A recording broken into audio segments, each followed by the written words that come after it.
on surviving so far. Oh, they are not getting hit.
Hello and welcome guys to the stream. Hope everyone is doing well. Sorry for the slight delay starting there. I was having a look at some stuff for the race in the background and I didn't realise the intro had finished. So apologies about that. But yes, today we have, this is one of the VCO championships we're doing. So this is TSRC 500 Endurance. So this is round 4. So we did round 1, we finished 7th.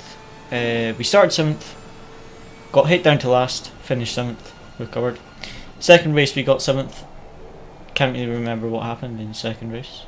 I think it was a fairly smooth race if I remember correctly. Round 3 I was away, so we took that as our drop round because the championship has a drop round. Unfortunately there's only 13 drivers, even though there's a maximum of 50 that can sign up. There's only 13 teams today, so a bit low attendance, but it's just one of those things. So yeah, we've got a 3-hour race today. This is round 4. Both of the 2 races we've done, we finished 7th. This will be the 3rd one we've competed in, but it's the 4th round. So our worst result will be the drop round that we took, that we weren't racing at. So Luciano's in the car just now for qualifying and the first stint. So this championship is 45 minutes, just like the SOP championship, but this one is no double stints or anything like that. 45 minutes you have to driver change, so it's a full pit stop, and there's no reason to not change tyres because it's no extra time to change tyres. So 45 minutes, driver change every 45 minutes, and tyre change every 45 minutes. And as you can see, it's looking quite close. So we've got championship leader, the 144 Porsche, starting, with 21 minutes left of qualifying. The 144 Porsche is provisional pole. 100th of a second behind him is P2 in the championship, the number 13 McLaren. And then I believe, where is that 67 in the standing? 67 is 4th in the championship, and they are currently 3rd in qualifying. And then we have the 62 Ferrari, which is 9th in the championship. And then we've got ourselves in 5th at the moment. Luciano seems to be on a good lap, so we'll see how we get on. Surprised that these Lamborghinis, like De Campo, are so slow at the moment, actually. Because as you can see, we've got the 67 Lamborghini, which is quite quick. And then, yeah, the bottom 5 cars are Lamborghinis, and then it's Ferraris, which is a big surprise because Lamborghinis isn't too bad at Spa usually. So I've obviously gone for a dry setup and not made it very wet compatible, because De Campo, for example, is a very quick driver, which is interesting. Boom! Provisional pole, I told you. Wet track, you need pole. Damn it. They just improved by half a second, that Porsche that just went past you. Get pole again. Well, your provisional P2. Go get pole again.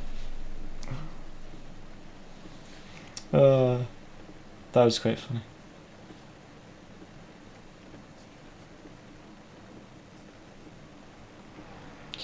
Right.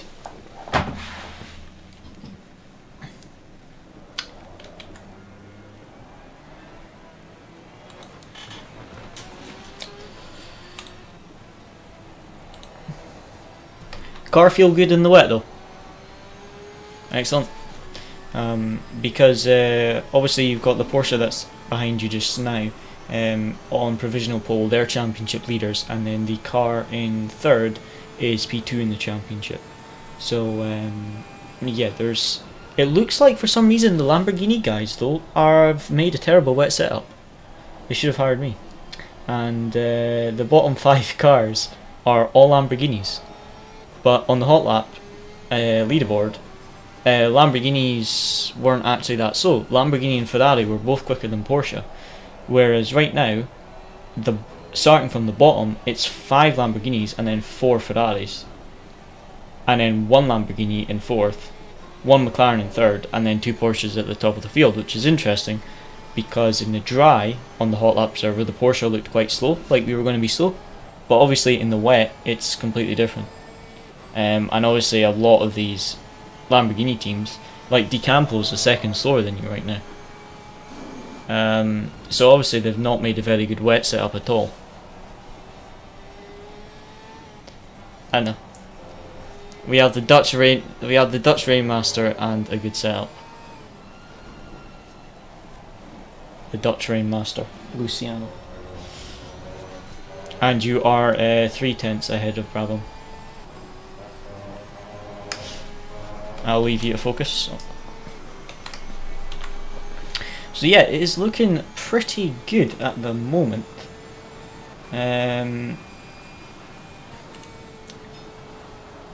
So yeah, it's looking good. We just have to see what happens.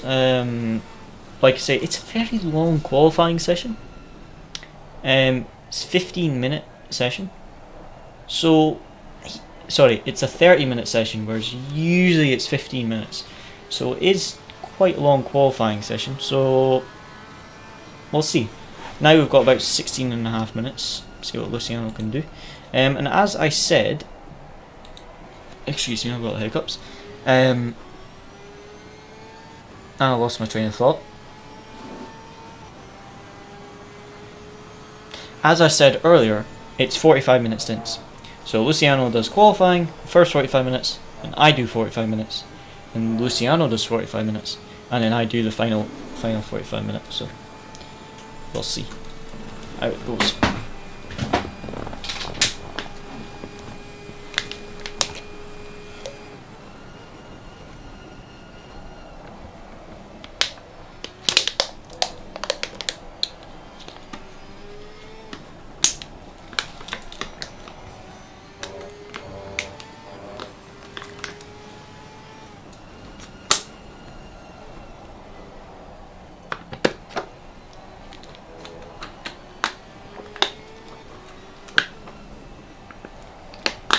So, pretty big gap in the wet compared to what was in the dry, as you can see.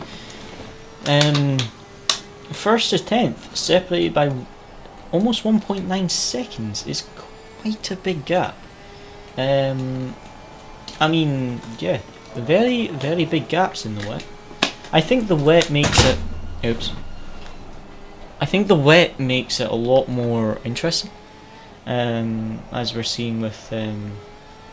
a lot of the wet races, it's a lot more interesting, but also the qualifying sessions, a lot seems to happen. The most interest... Was it a good lap? Okay. No, that's fine. I was just wondering if you had found any a lap time, so I could let you know where it would put you. Alright, just to keep you updated, P1 to P13 is separated by 3 seconds. P1 to P10 is separated by 1.9 seconds, and P1 to P6 is separated by 1 second. So P1 to P6 separated by a second, very big gap at the moment. So yeah, some very big gaps on the wet track, but when you have a wet race, it's very interesting because a lot of people make mistakes, touch the curbs. Very easy to make mistakes in the wet. Especially at Spa, you have a puddle at the top of the radio that goes across the track, and you hit it with your wheels turned slightly because it's on a slight kink. If you have your wheels slightly turned, you spin or go Tokyo Drift on a straight. It's very scary. Luciano's just about to come through it here. So this right kink, there is a puddle, and if you have your wheel turned, nice, you lose the car.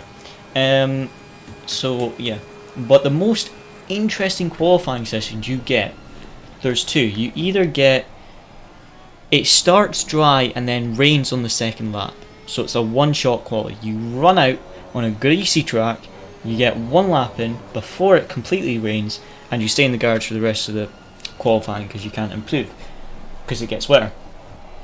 Or what happens is you have a wet quali that starts a wet qualifying, but in the final 2 minutes it starts to dry, or the track rains at the start for the first 5 minutes of the session, then stops for the last 10 minutes of the qualifying. So the track improves every lap, and you have to wait at the start finish line for the timer to hit like 10 seconds, so you can be the last person to start their lap so that the track is in the best possible condition. But it's also then a one shot, because if you mess it up and you don't get a lap in, then you can be knocked down the order because everyone improves on their final lap. So it's going to be very, very interesting. I'm hoping for a wet race, because Luciano is really good in the wet, the setup is good in the wet, so if we have a wet race, in all honesty, it's going to be in our advantage. So I'm really hoping that we get a wet race. But in the practice server, some sessions were bone dry and some were rain, and some were rain and dry, so we don't really know what it's going to be. But let's see, this looked like a good lap. Is this going to be enough for pole? Nope. Don't think he improved that lap.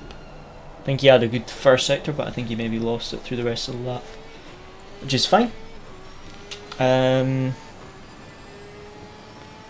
So yeah, we've got 4 tenths off of pole right now. Luciano said he's got 2 tenths in the first sector alone, so if you can get a good lap together, maybe pole's possible. This lap's going to be a bit slow, I think, because that was quite sideways. But yeah, we just have to wait and see what he can do. We've got 11 minutes. The rain is showing any signs of getting heavier or lighter, so we just have to see what he does. And yeah, it's looking very good at the moment.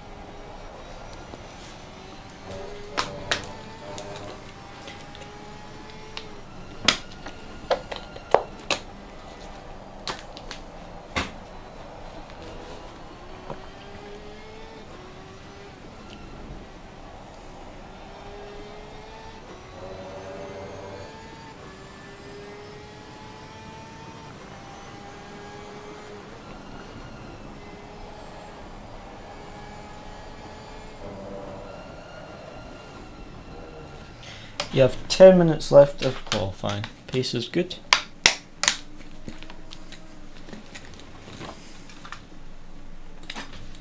Potential. Just for your information, you have purple final sector identical to P1.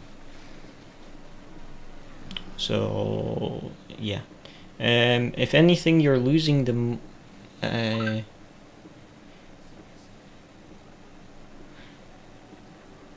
not last lap, your best lap. You said, yeah. All right. Well then, you're quickest in the final sector then. If you lost time on your best lap in the final sector, you're quickest in the final sector. So it's just the first and second sector that you're losing a bit of time.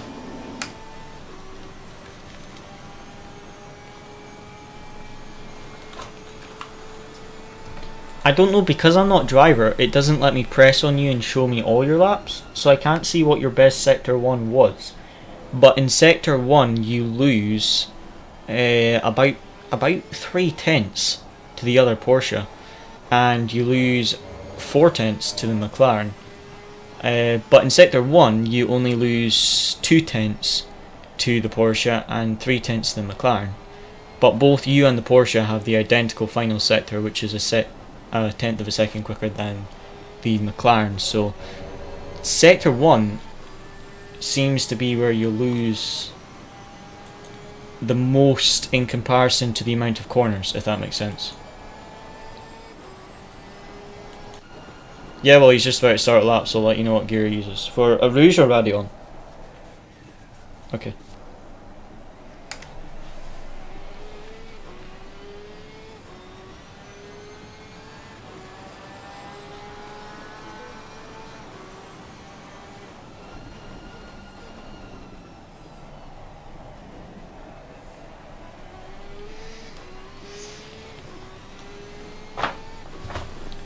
Okay, watching him now.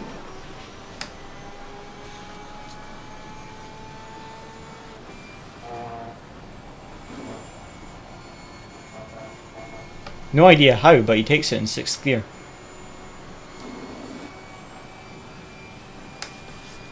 Let me watch the replay and see if he taps the brakes or if he just lifts.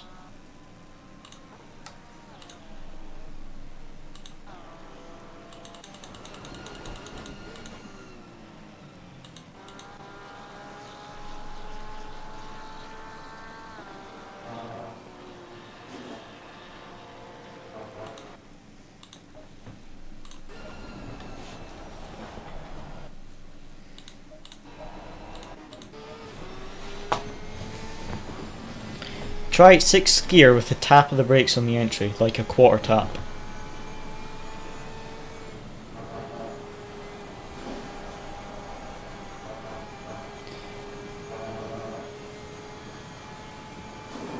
So next lap, try 6th gear, but instead of lifting on the entry, tap the brakes and then go on the throttle.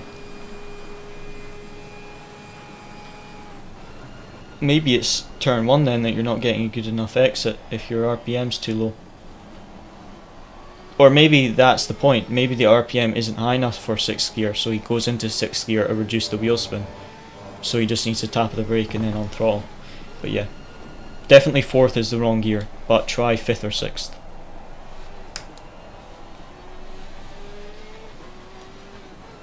Luciano 3 tenths up, well only 4 tenths off the pole, so this could be provisional pole.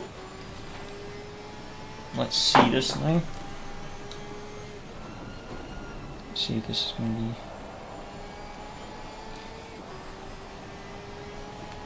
be a provisional pole lap.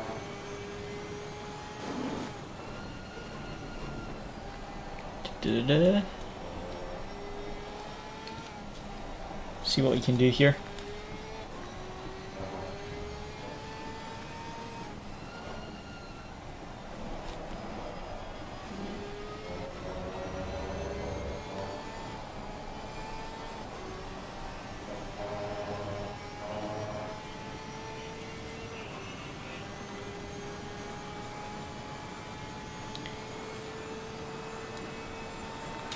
Come on, let's see that provisional pole.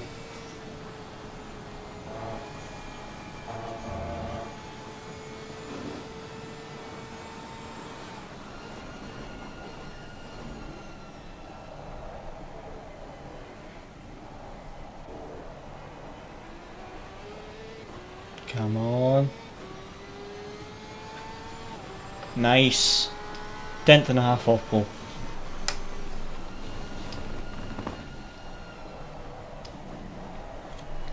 You're 1/100th of a second off P2. So this is great pace, mate.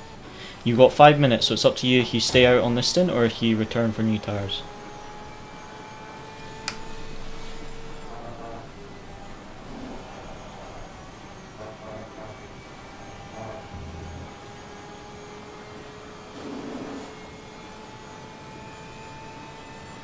Okay, so good lap by Luciano.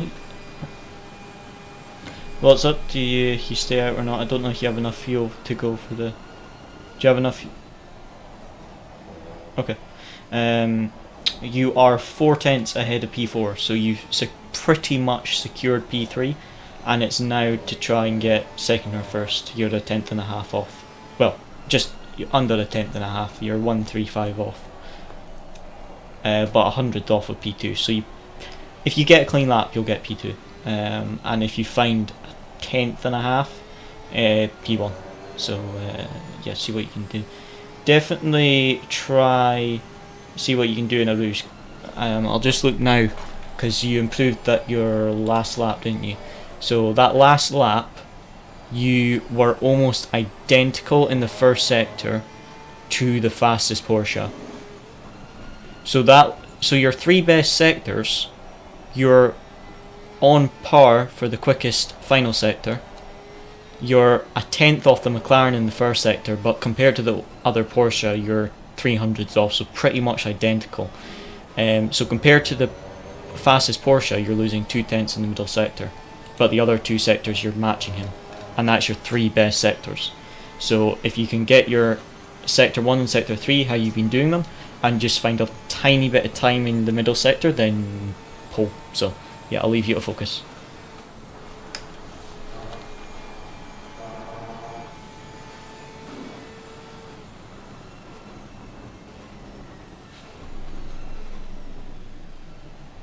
You got it.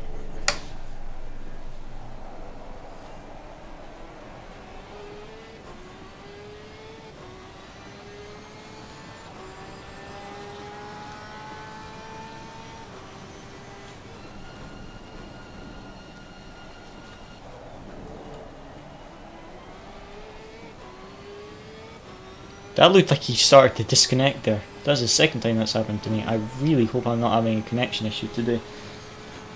That's going to be an absolute pain in the bum if I have a connection issue on a day like today.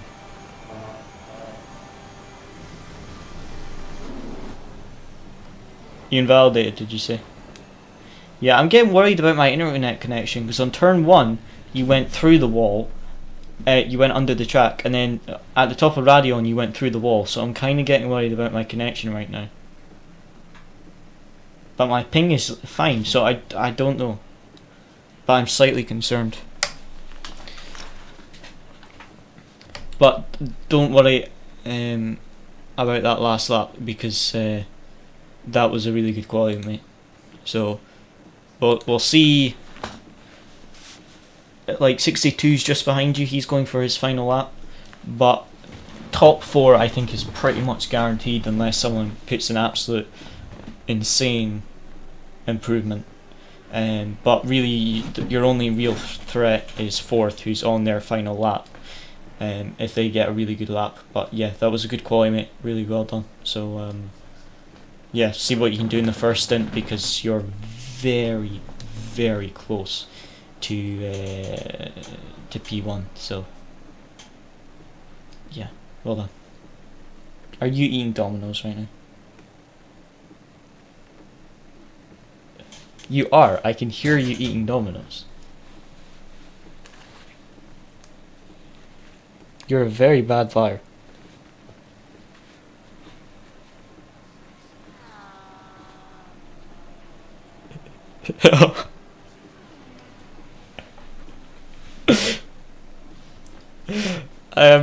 Well, Luciano's mother-in-law, if you're tuned in just now, your son-in-law is eating Domino's.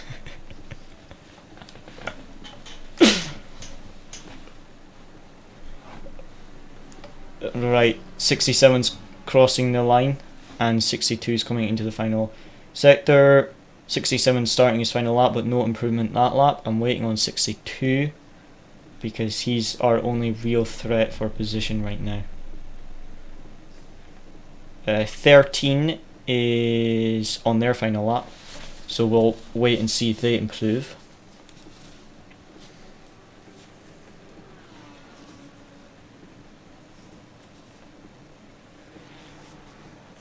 That's weird. It was probably just a glitch. Right, 62. If it's for the start, use 70. If it's wet, use 70. If it's dry, use 80, because you burn less fuel when it's wet. Oh, 62 binned it, so P3 is almost guaranteed unless 67 or 211 improve by half second, then P3. Yes. Yes. Okay, right. Waiting on 211 and 67 to see if they improve. I can't see if they're up or down on their delta because I'm using that HUD.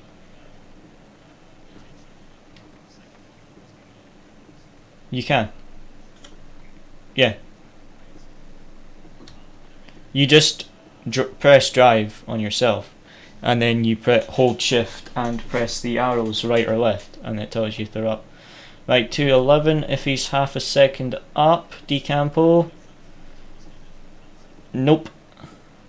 Okay, so 67, unless he gets a insane final lap, you've guaranteed P3. I mean, number 3 is 1.2 seconds off, so he might get an insane lap.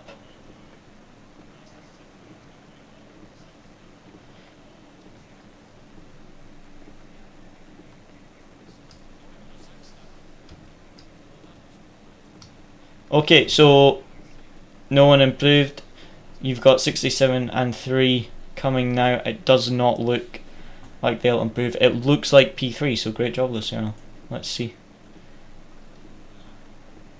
Final straight, 67, crossing the line now. P3, and unless number 3 gets an insane lap of his life, he does not. Excellent job, Luciano.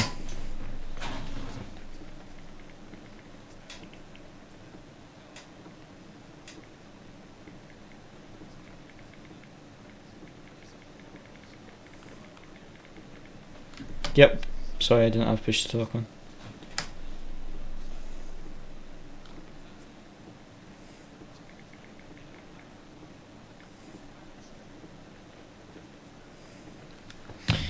Excellent job, mate. Hardly anything off of P2 and only 2/10 off of pole, so.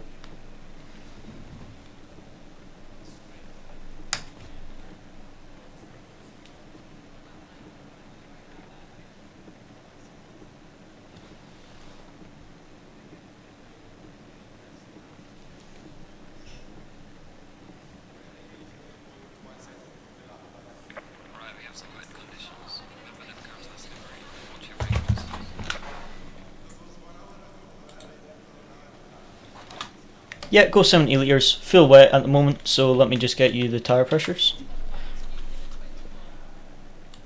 So, can you... Well, it's a different setup, is it not? Alright, well if you have the tyre pressures already, just tell me the tyre pressures so I can...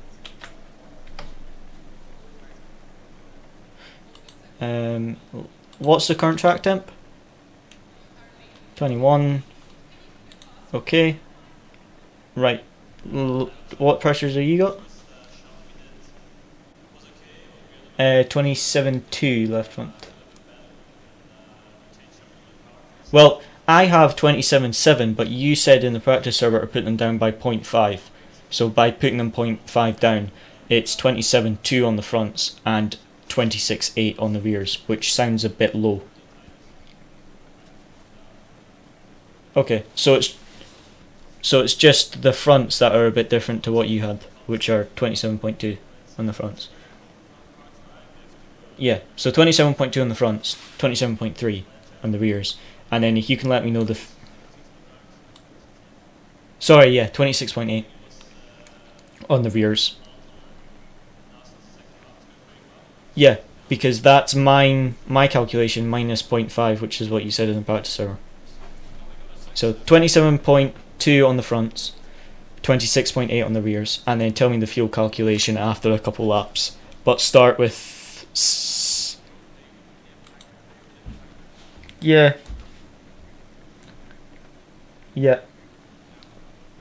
Yeah, so wet tyres, I would maybe start 75 litres because you got the formation lap, sorry. Do that. 75 litres to begin with, brake pads 2, wet tyres, make sure your pressures are done, and use current tyre pressures at the pit stop and wet tyres, etc. And that should be you all good to go. And you've definitely got control of the car, don't you? Right, I am going to run to the bathroom before the race, and so that I can spot you when the race actually starts. But have you got everything you need? You don't need anything from me? No, because you've got control of it. But yeah, you've got everything you need for the start.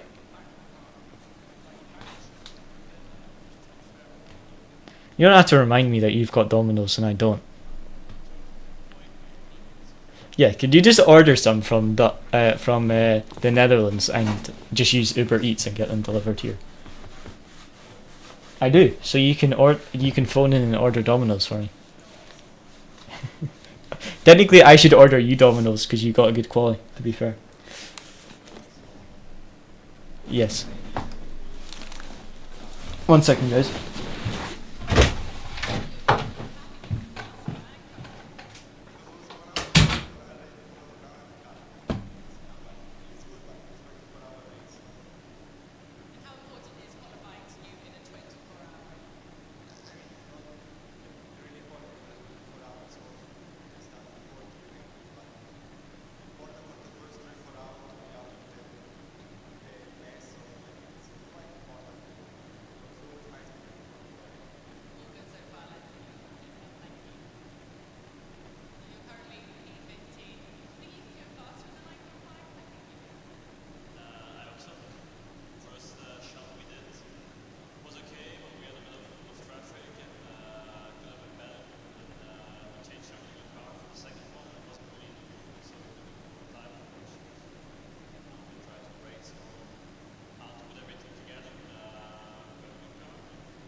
Perfect timing. I am back.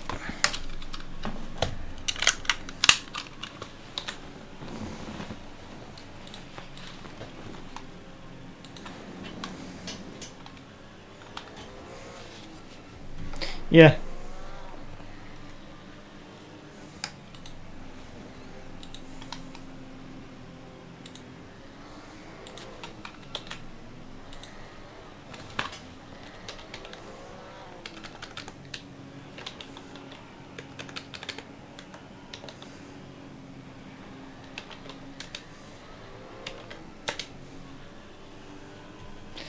Is it just a stripe?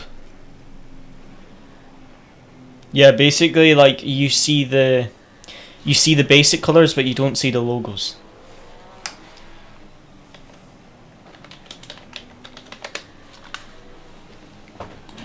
Yeah, well I noticed this the other day, right?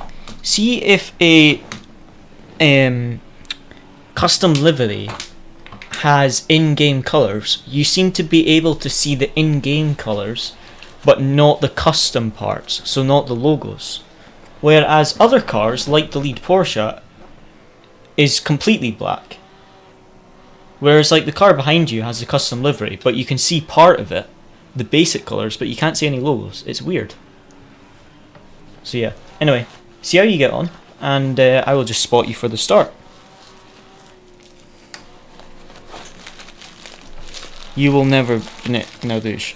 Get that thought out your head. You are the Rainmaster. You are the Rainmaster. You make no mistakes, and get that in your head for the start. I am your coach and your engineer for the start, and I don't want any negative thoughts. All positive. You are the Rainmaster, and that's the only thoughts you need in your head right now. Nervous is not an option.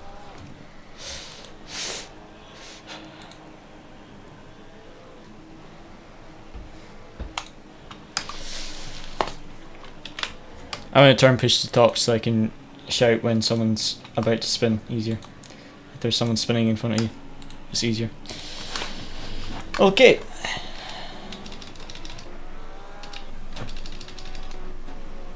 I know. It's more just to spot anything else that happens.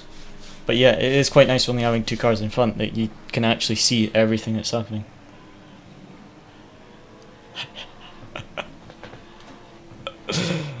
Don't think like that. You can't think like that.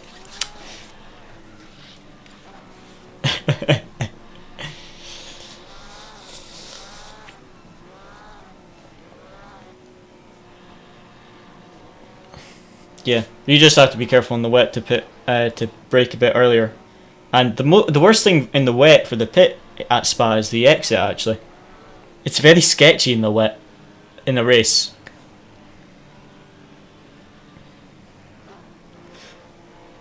I don't know why someone wouldn't put the car in first gear on pit entry. It seems like a very beginner move to do, doesn't it? I wouldn't know anyone either that would do that.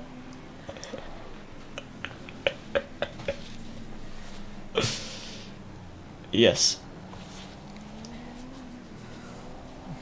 Yeah.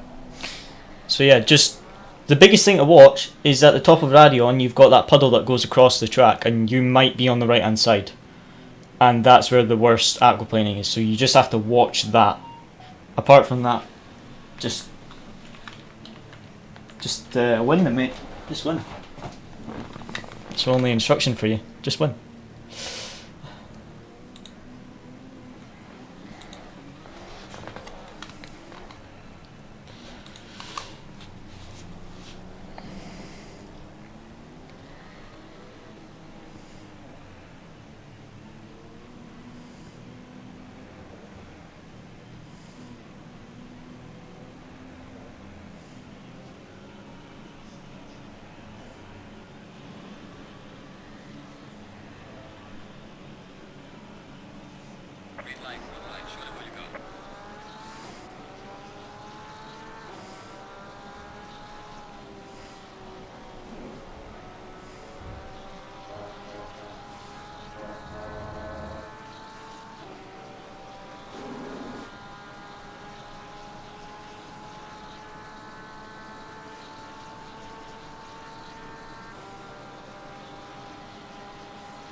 You just killed Brabham.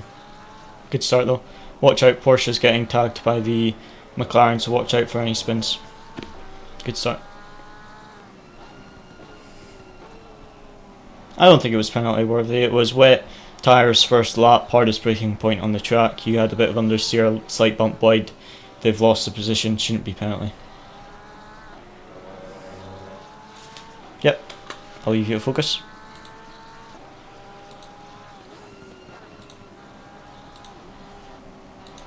Okay. Excellent. Good start. A little bit of contact with the Ferrari.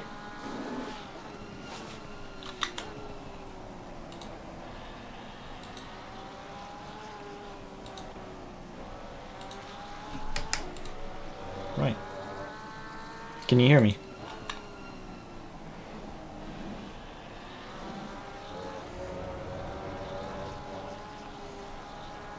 Okay, good. Push to talk's working. Remember, you can change the speed of your wipers if you can't see well. Okay. Well, Luciano's held P3 at the start, which is good. This is what we want. Top 3 qualify for VCO in this championship, so a top 3 at the start, that's what we want. Qualified top 3, and just holding this P3, we've got this Lamborghini that seems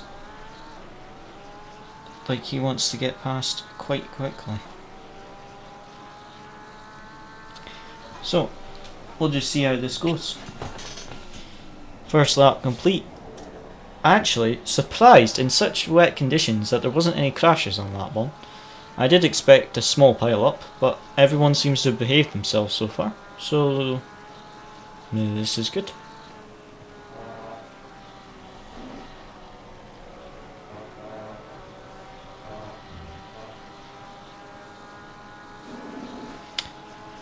Oh, ho, ho. That's not a good line. Hamler's going to get him, I think. Oh, Luciano braked on the wet line. Good save. Oh, that was harsh.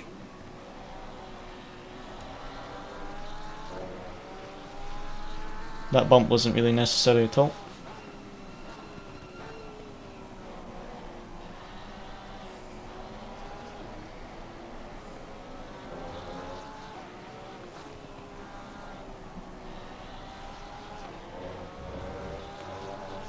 Good defending. How long is the race? 3 hours. So 45-minute stints. So every 45 minutes, Brabham just got spun. 2 guys got spun actually. So every 45 minutes, you have a driver change. So I do an hour and a half. Luciano does an hour and a half. So Luciano does first 45 minute. I'll do the next 45 minute. You'll do 45 minute, and I'll do the final 45 minute. Let's just have a look at the replay, guys, of what just happened there behind Luciano. Because the Brabham Esports Ferrari spun off, he got hit in the rear by what looked to be another Ferrari.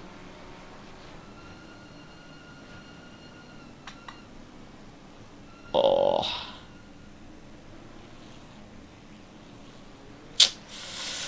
That's definitely a penalty for this one, but that was unlucky because what he was doing is he was trying to overtake the Di Campo. He was braking late to pass Di Campo, braked too late, and then obviously this other Ferrari was braking a bit earlier because he was on the outside line. It looked like he was trying to brake early and cut back. It looks like he's either cutting back or actually he's got a pretty good braking point. And maybe he was also wanting to do a cutback, but either way the Ferrari behind was completely at fault there, and an unlucky one for Brabham.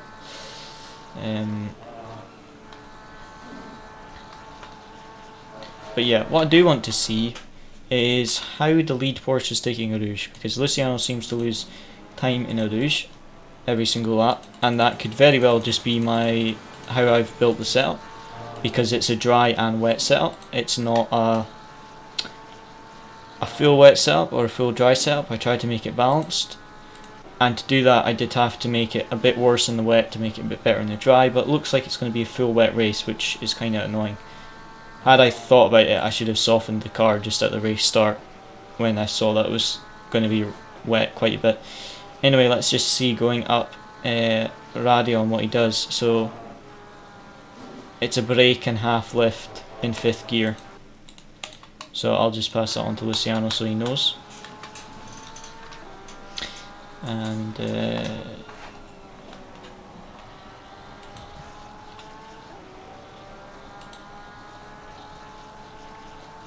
that should be fine.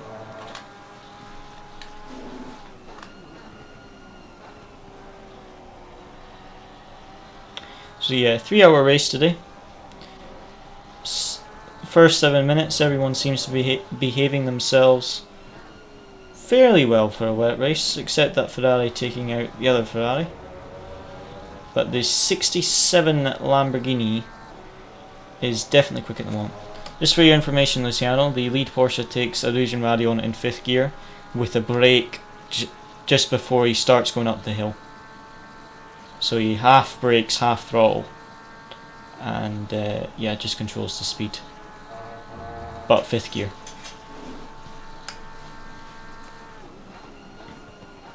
So judging by the lap times, 2:27.9, 2:28.6, 2:28.5, 2:28.7. So Luciano, so from 5th and further down, they're doing 29s. 2nd to 4th, including yourself, 28s. Leader did 27.9. So you guys heard that as well. Everyone from 5th down the way, as you can see from the mini-map, is slow and braking away. 2nd, 3rd, which is Luciano, and 4th all did 28 last lap, and P1 did a 27.9, so he was about 6 tenths quicker than Luciano. So I just gave Luciano that bit of information about Illusion Radeon, and he said that he just gained 2 tenths from doing that, which is good. So a little bit of time found there. Now what we really want to see is we want to see P1 and P2 battle. That's what we want to see, because at the end of the day, if they start battling, then that will allow Luciano to catch up. But as it stands, P1 is a little bit quicker than the McLaren, and P1 and P2 are 1st and 2nd in the championship. Porsche's leading with the McLaren in 2nd in the championship, so this won't change their championship positions. But if we get a 3rd or a 4th, because the Lambo seems quick, but everyone behind the Lambo doesn't seem as quick, so a 3rd or a 4th would be very good for our championship standings, because we're going to be ahead of most of our rivals, but we still ideally want to be ahead of 67 in order to be ahead in the championship, because the 67 car is in front of us in the championship, so we do want to finish ahead of them. But if we finish behind them and we still finish in front of everyone else, it's still good for the championship either way. But right now is really good.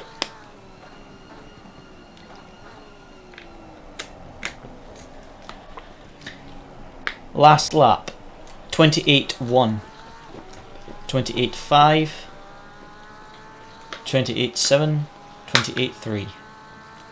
Okay, so all 28s. P1 was quickest, then P4, and then P2 and P3, I think it was. But yeah, pace all fairly similar. But yeah. Hi Luca, how's it going?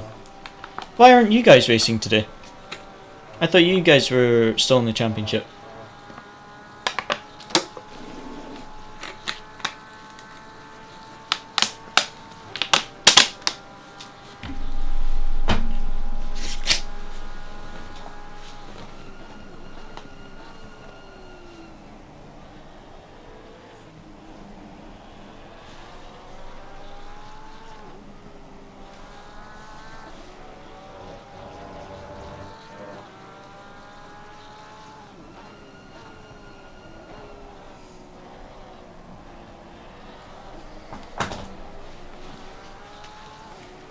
Just had a race today and Leo was not at home. 6 hour of Watkins. How did you get on at Watkins? That is a really good track.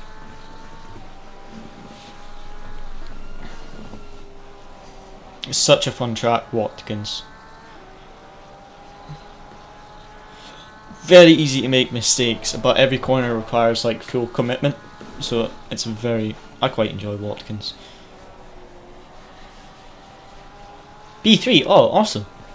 Was that for any particular championship or just a one-off endurance race?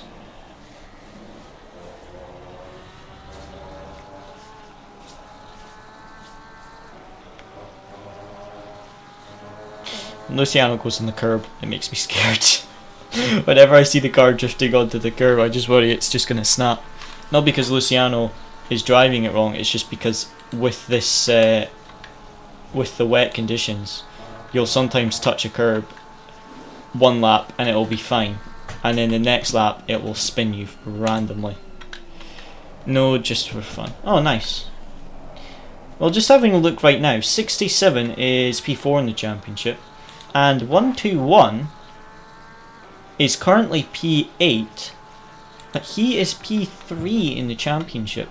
So the 121 Lamborghini, the 67 Lamborghini and the 96 Lamborghini are all on the same team, and the 67 and the 121 have identical points, 149 points, identical points, and P5 has 1 point less than them.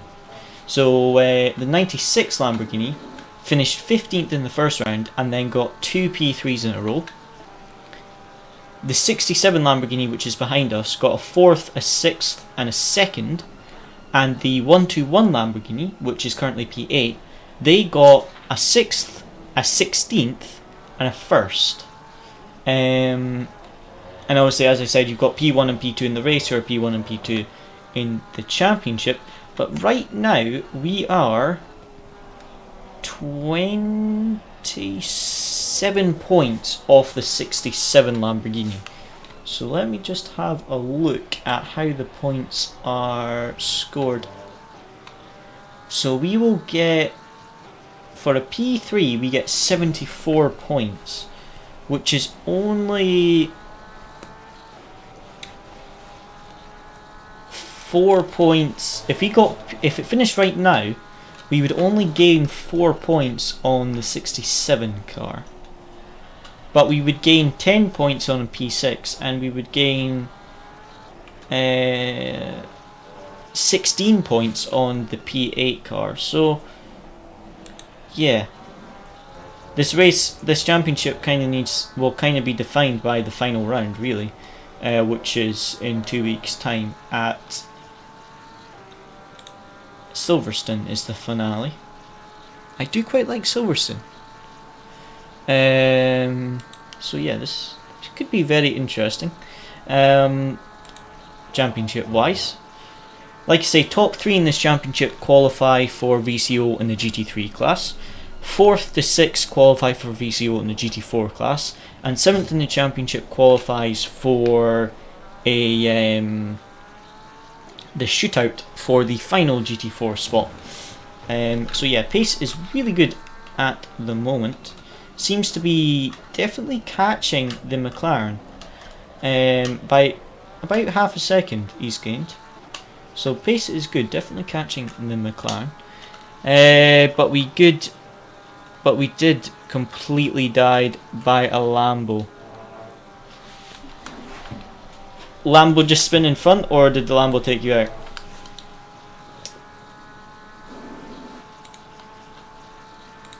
Info. Oh yes, sorry, Luca, you're right, yeah. From each of the competitions, so this is one of the competitions, the top 3 will secure a slot in the grand finals in the GT3 class. P4 and P5 will secure a slot at the grand finals in the GT4 class, and P6, P7 and P8 will enter a grand finals playoff that will take place in October. The top 3 in the GT4 playoff will then be awarded the final GT4 spots at the Grand Finals. So yeah, you are right. I do apologise about that. So yeah, we need to be in the top 5 in the championship, basically. So that's quite a big points gap, because we basically need 26 points, which is quite a big amount of points. So we basically need to hope for a bad race for the 67 and the 211, because the 211 is 22 points in front of us in the championship, and the 67 is 27 points in front of us. So yeah, the thing is that TSRC now way to qualify anymore. SOP, we 1 round down, so we only have 1 championship remaining, is Simzone. Yeah, so SOP, I don't think we'll qualify in SOP either, because we had the first race did not go very well at Imola at all. It just was a terrible race. One of our worst races in a while, really. So yeah, both the first round of SOP was not very good. However, the Simzone Championship, I don't think we're going to qualify in the top 3. And the reason I say that is because if you look at... Yep. If you look at... sorry, Luciano was just talking to me. Let me just answer. Just to keep you updated, you are a 10th faster than both 2nd and 4th.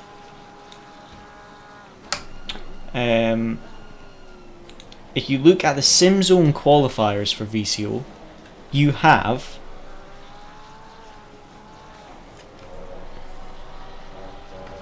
probably low wing then. You have probably low wing then. Yeah, definitely low wing then. You have the VSR Racing by Ballas Esport. You have Rocket Sim Sport. You have, what was the other quick teams? Oh yeah, you have Unicorns of Love in Simzone. So you have Unicorns of Love. You have West Competition with Sebastian Apostle and Fischer? Not sure how you pronounce his name. And then you've also got Veloce, which has Malowski and George Boothby. You also have the Di Campo in one of the lineups. So yeah, there. Yeah, no worries. So there is quite a few very quick teams in the Simzone one. So getting a top 3 is going to be very difficult. Very, very difficult. Unless they have a bad race. But to be perfectly honest, we definitely won't be beating Unicorns of Love or Malowski and Boothby. So yeah. But we do have a chance at qualifying in this championship for the GT4 slot. So we'll see.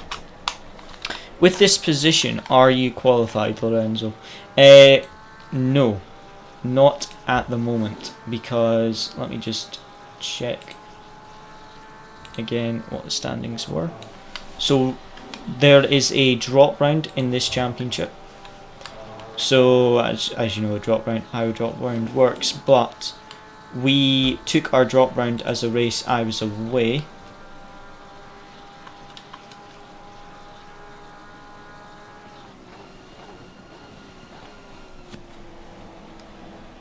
Copy. So the standings for this championship, bearing in mind the drop round. So we finished 7th and 7th in the first 2 rounds, and then took the 3rd round as our drop round. So even though we finished 7th and 7th, we're 8th in the championship because of the drop rounds working, etc. Which makes it a bit hard to judge. So yeah, right now we're P8 in the championship, but we really need to get in the top 5. So we need to make up 26 points in the final 2 races to get into that position. So the points from P1 to P13, because that's how many's in the race at the moment. So the points for each position are 85, 79, 74, which is what we'll get for our position. Then it goes 70, 67, 64, 61, 58, 55, 52, 49, 46, 43. So it goes down in 3s. Yeah, so I don't think we have the possibility to qualify with GT3, but we do definitely have a possibility of qualifying with the GT4s. I mean, if it finished now, we would qualify for the GT4 playoff. But yeah, I mean, like 97, for example, they're last right now. They're having a bad race. But in the standings, no, the 97 isn't in front of us, sorry. I'm speaking rubbish. Yeah, the 97 isn't behind us, sorry. I thought the 97 was in front of us in the championship, but he's not. But like, let's see. I'm basically trying to find the lowest position car that is in front of us in the championship. Like the ones that will make up the most points. Okay, so we've got 96. The 96 Lamborghini is 26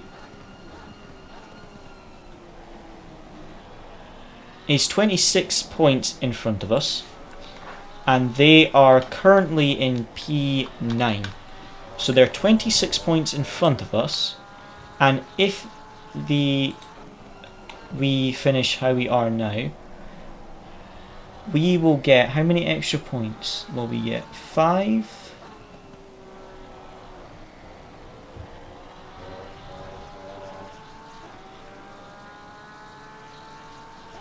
So we'll get 19 extra points. So if we finish how we are, we'll make up 19 points on them. And everyone else, we're ahead of everyone else in this race. We're ahead of everyone else except P1 and P2, who are P1 and P2 in the championship. So we're not going to overtake P1 and P2 in the championship. So them being P1 and P2 in the race doesn't really matter for us, as long as we finish ahead of everyone else. That's the main thing for us. Ideally we want cars like the 67 to be further behind, because for example the 222 Ferrari in P5 isn't in front of us in the championship, but the 67 and the 211 Lamborghinis are both in front of us in the championship. So ideally we would want the 222 to be behind us, and this Lamborghini and the other Lamborghini to be further behind. But yeah, it's interesting. But yeah, we definitely have the possibility of qualifying in the GT4 class with this championship. I'm just watching your race.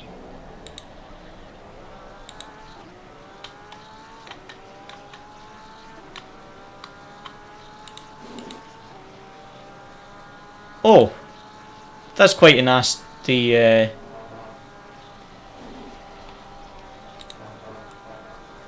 Look at that, kind of just looks like he hits the curb on the inside though. That doesn't look intentional.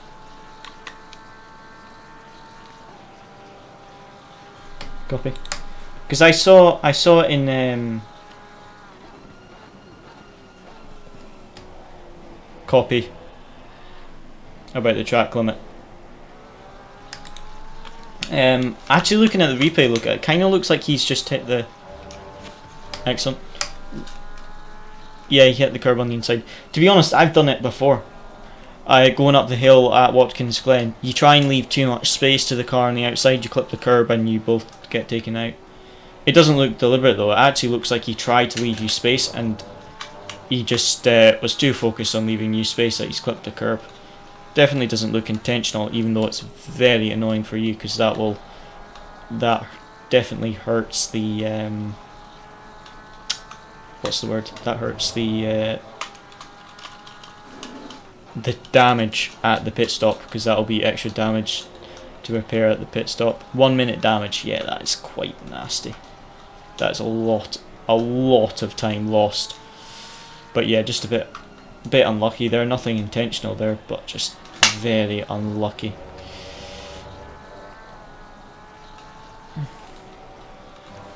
Right, mate, pace is excellent.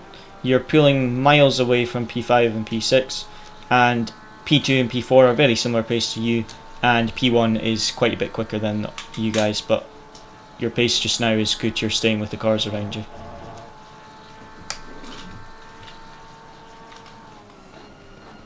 Just want to see the lap times as they cross the line now. So P1 is going to do a 27.8. P2 a 28.2, so 4 tenths off. Oh, excellent. Excellent. That was a really good lap. So Luciano, that last lap, P1 and P2 both did a 27.8. You did only 1 tenth slower than the leader, and you were 3 tenths slower than P2, so keep this up. 3 tenths faster than P2, sorry. And 1 tenth slower than P1. So pace is great. Pretty much matching the pace of the leader and faster than P2, so keep this up. And P4th is just slightly quicker than you, but by like a tenth or half a tenth. It's not much at all. So yeah, pace is fantastic at the moment.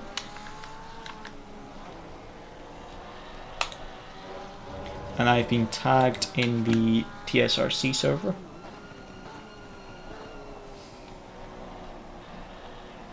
Oh, sorry, that was just the that was just to say their stream was live. I thought I'd maybe been tagged for the incident.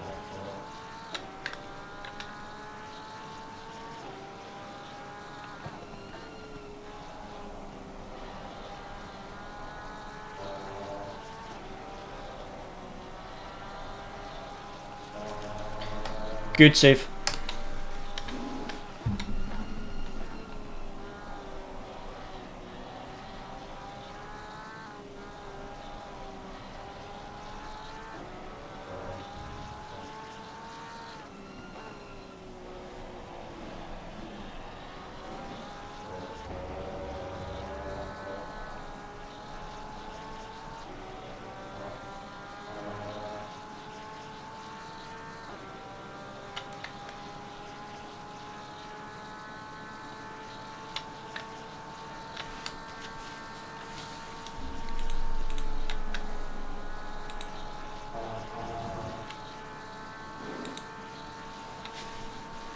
Luciano GOAT. Absolutely. Luciano is the Rainmaster, and he is incredibly quick on multiple sims. Leader 28 flat, P2 27.9.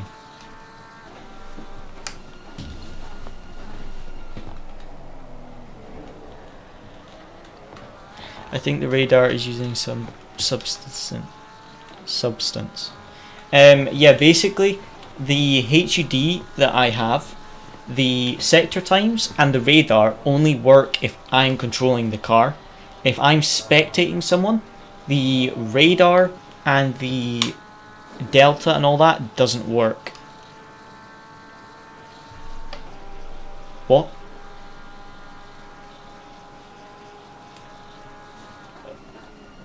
Okay, that's fine. Sorry, I'm forgetting it's Spa. And I was like, 6 laps, are you joking? You've got 15 minutes left of the session, your stint. And then I realised it's Spa, so 6 laps is like 15 minutes, so that's fine. Just slightly panicked me there, sorry.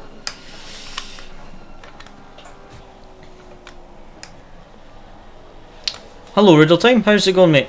Did you start the app before you joined the lobby? Yeah, I always start the app before I launch the game. Should I start it after I join the lobby?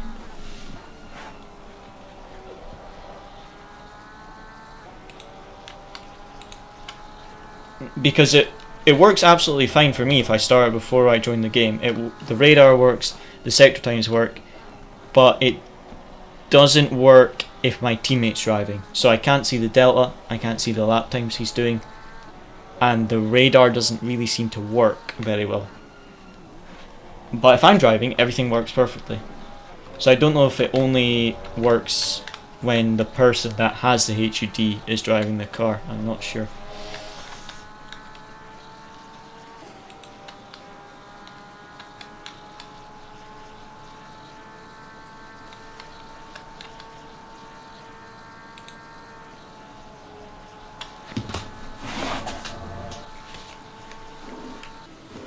Exact same thing.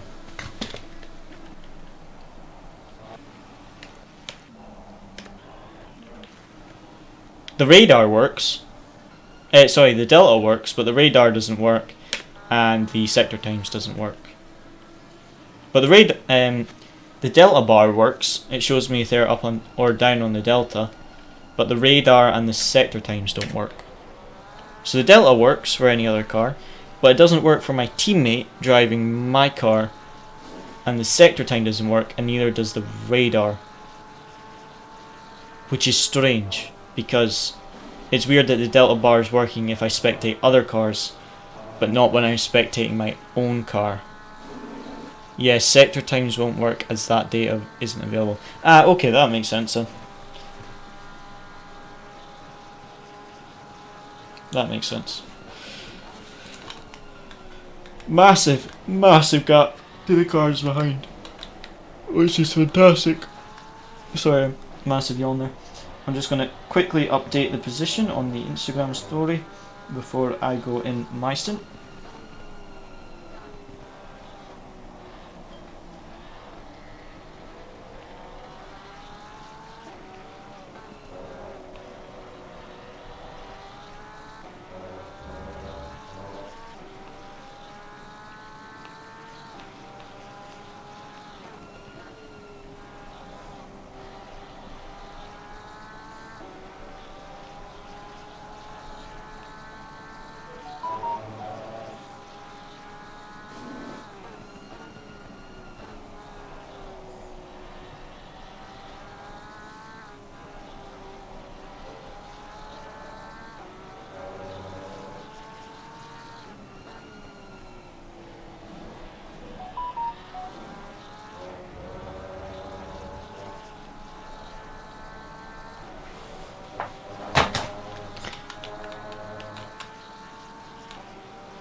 The Senna is 15 to 11 the Porsche.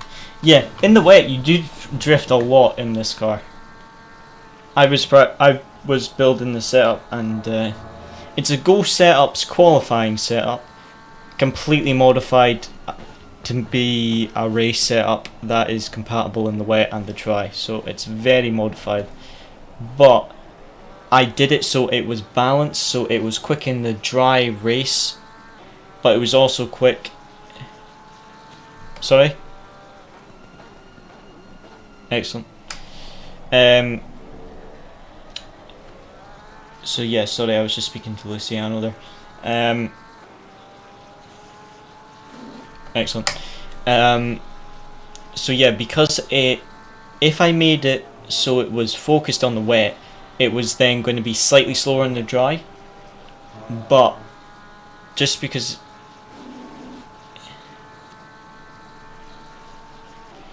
I'm just speaking to chat one moment. Sorry. Yeah.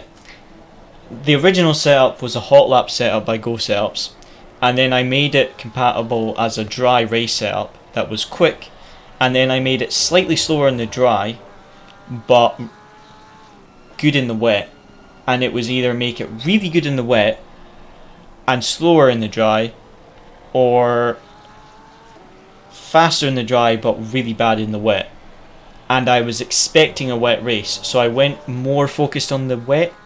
But if I knew it was going to be a full wet race, which it looks like it is going to be, I would have went for the full wet setup, and I would have made the car a lot softer, which probably would have stopped it drifting.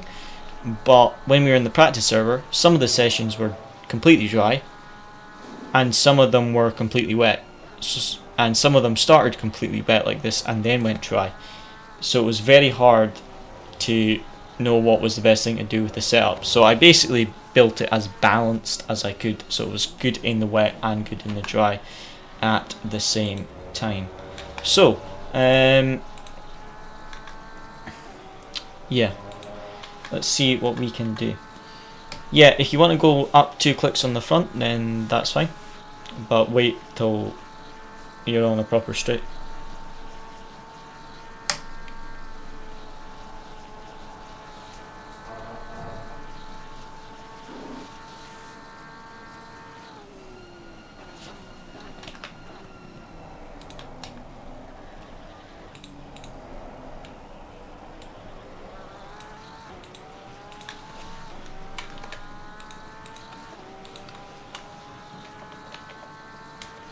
Copy.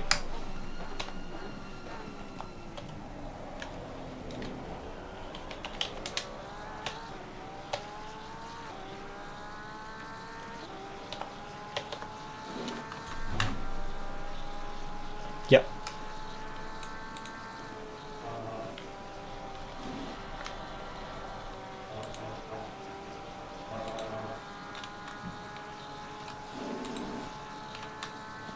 Ah. Okay, what is the fuel consumption? Okay.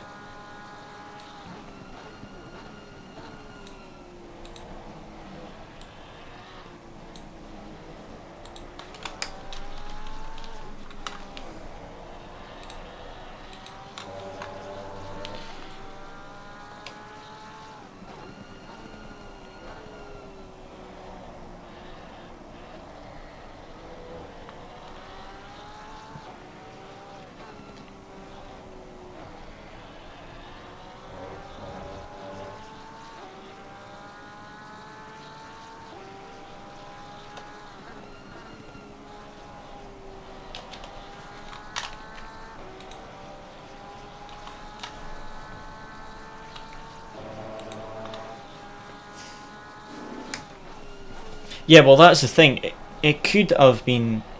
It's turned out like it's looking like it's going to be a full wet race, but it could have also been a bone dry race at the start and then wet at the end of the race.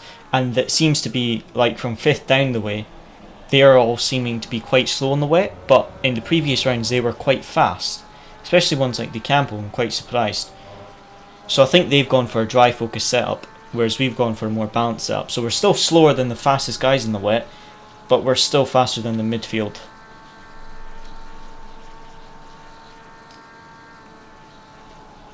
Copy.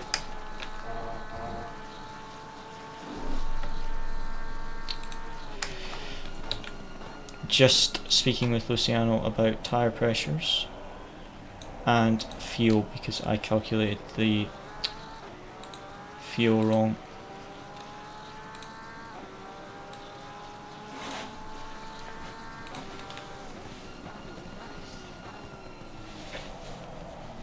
How many laps of fuel?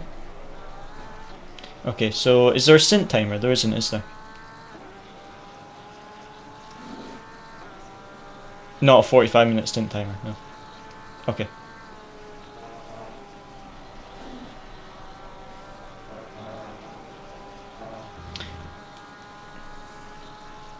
Well, it looks like we're only going to be 1 or 2 laps short, but add 80 litres at the pit stop. Maybe add 82 so I can go an extra lap if needed.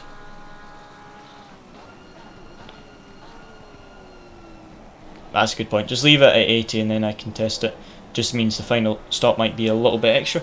You've got me requested. You've got a fresh set of wet tyres. Stay on brake pads too.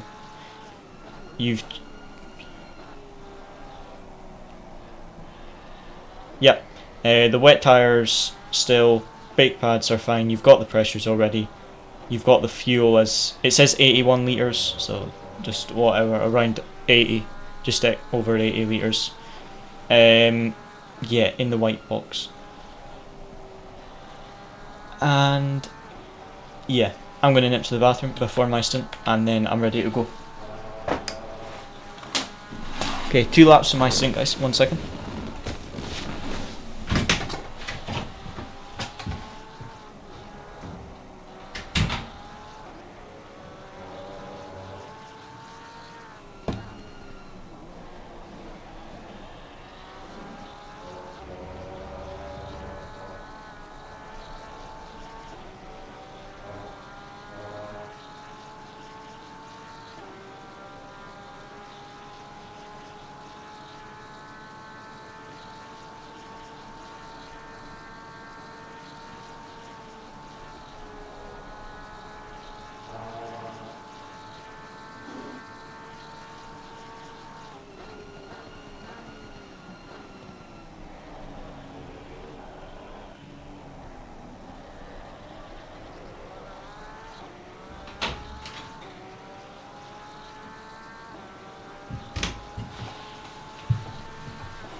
I'm back, ready to go.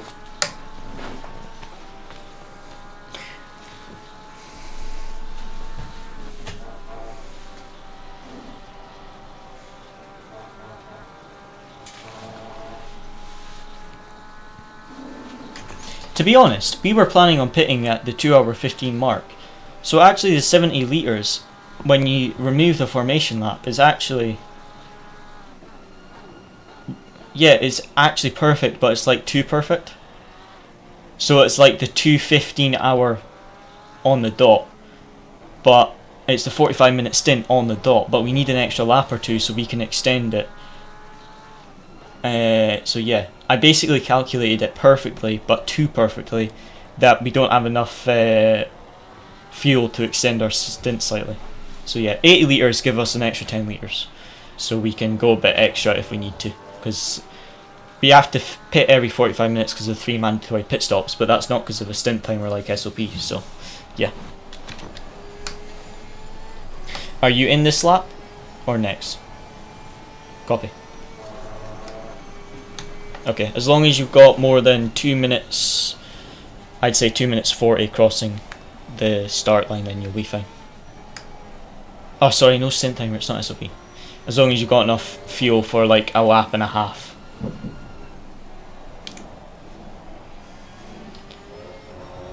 I'm exaggerating, but there's such a long pit entry that if you calculate it with 1 lap, you might not make it to the pit box. Because I joined first, we've got the furthest away pit box, remember.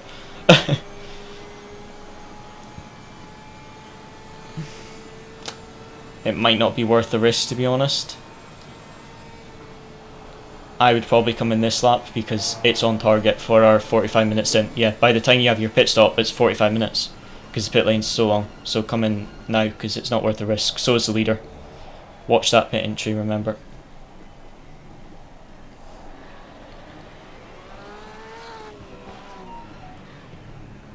Yep, definitely first gear.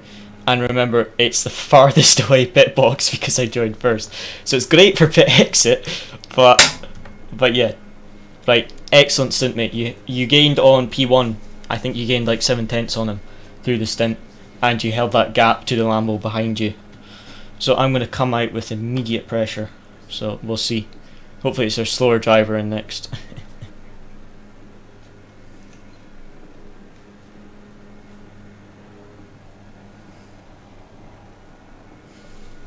Yeah. Okay. Yep.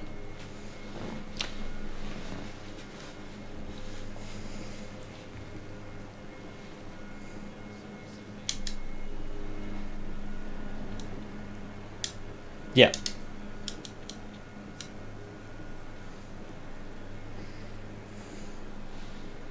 Yeah, it keeps raining. It does get lighter, but it is lighter rain in half an hour. So your stint might be dry, or it might be a short wet stint and then onto dry tyres. It might be a bit of strategy near the end. You know, we might need to do a long stint and a short wet stint. Sorry, a short wet stint and then a long dry stint at the end. Oh, it doesn't matter, it's in the wet. You won't notice that. And just watch that that starter. Make sure the engine's started. Right, thank you. Excellent stint, mate.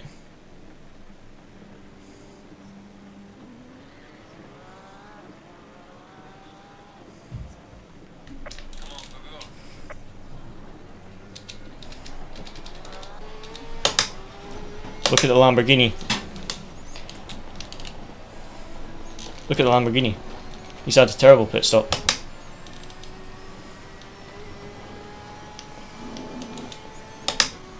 I'm not sure if I was supposed to cut that, but I didn't want to hit the puddle. And at that point. Anyway, 4-second gap, so they missed the jacks. Great stint.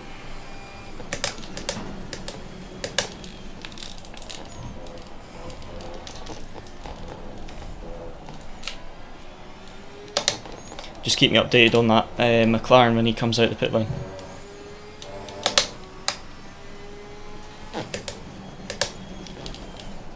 If we can build that big a gap on the Lambo in the pit stop, that means if the McLaren had a bad pit stop, we'll also be ahead of him.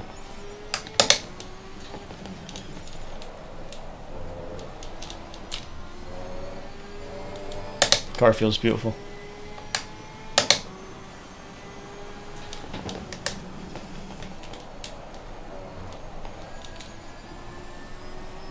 Taking it a bit slow just to get into the rhythm.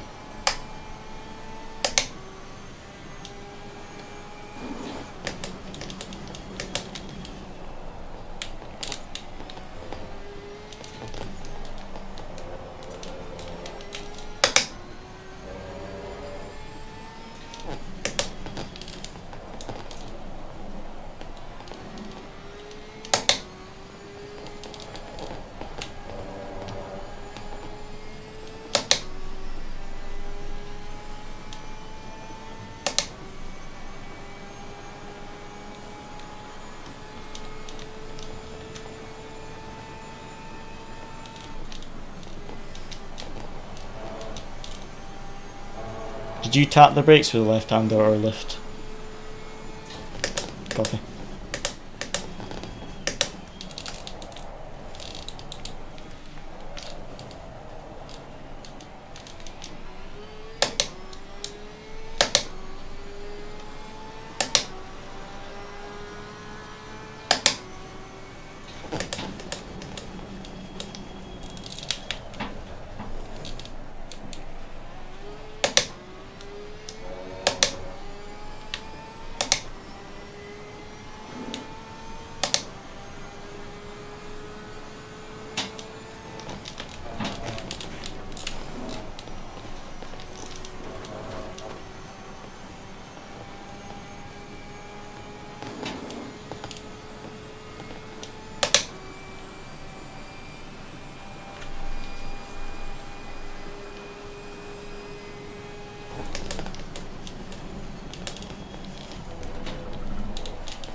Just have to be super smooth, don't you?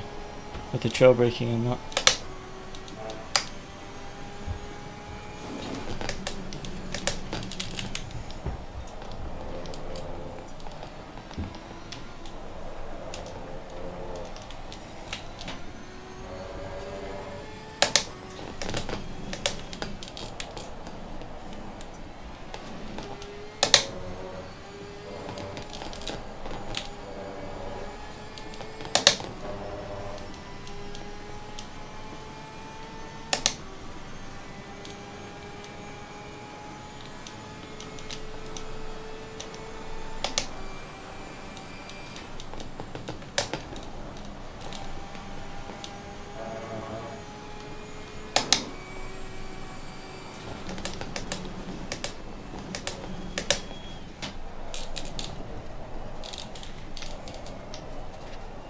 Way too early on the brakes in the final chicane. That was so much time.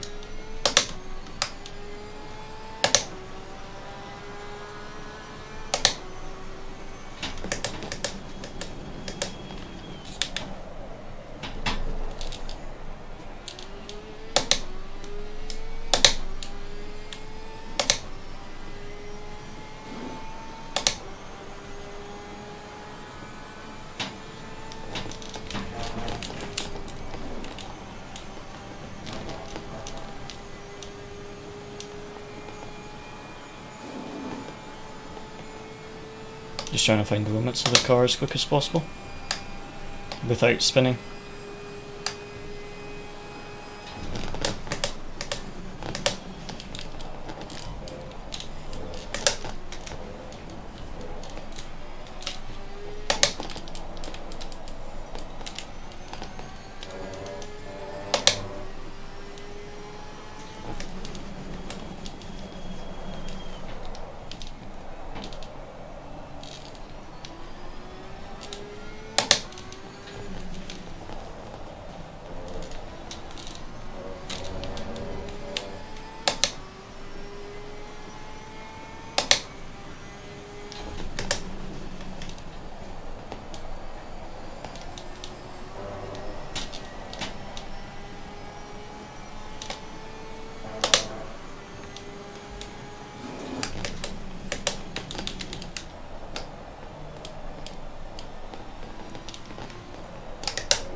Copy.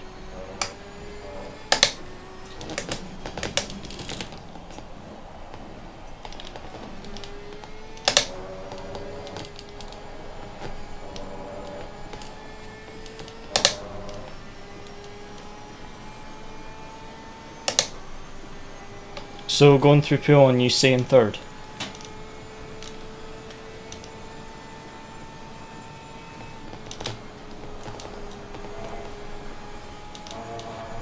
Just trying to build a bit of confidence with the car on the way.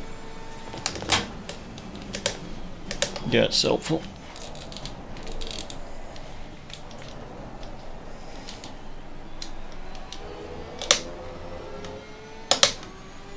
Yeah, just keep letting me know what you do that was different to me, because I'm trying to learn it as quick as possible, so it's very helpful if you let me know what gear you used in that. No.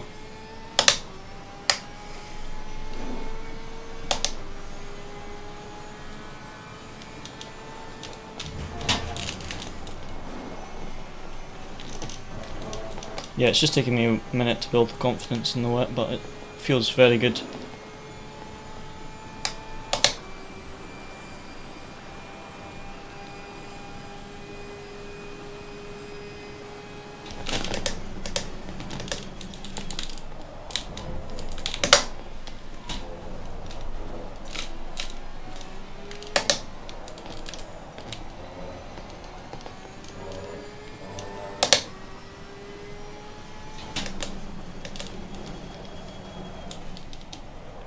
First gear. Copy.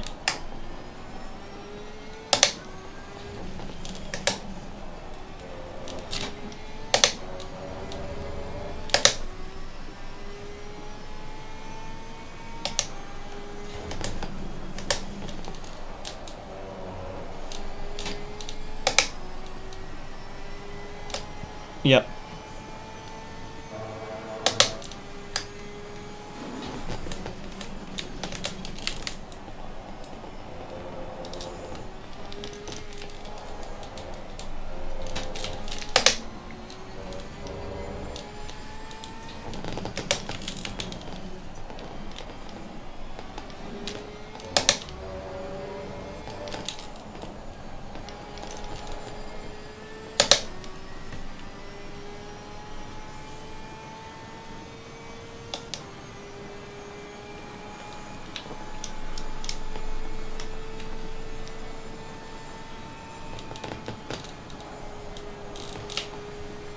Oh yeah, just a tiny lift there, that gave me a bit of time.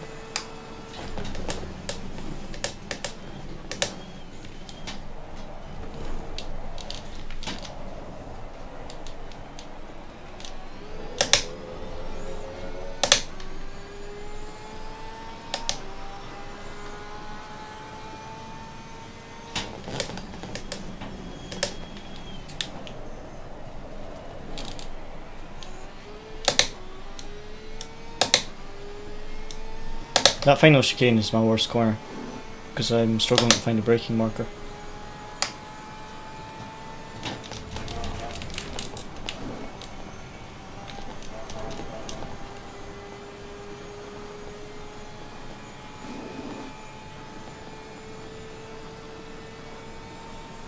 Yeah.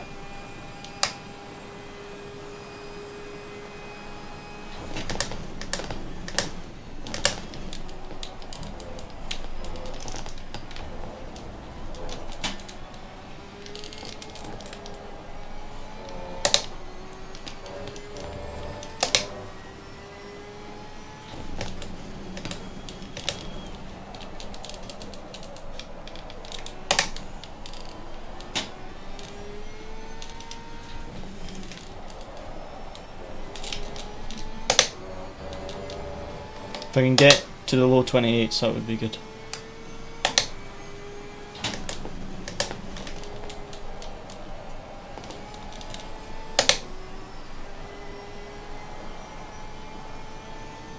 Beautiful.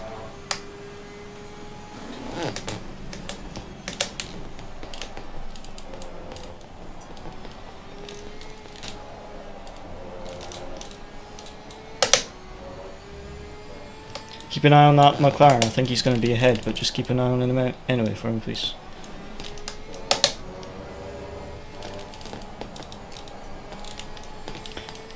Sharpie, keep up the good pace. Potential podium at this race. Thank you. Just trying to get a feel for the car in the wet, because just trying to trust the brakes a bit more. But the car feels amazing. I just need some confidence in the car. Copy.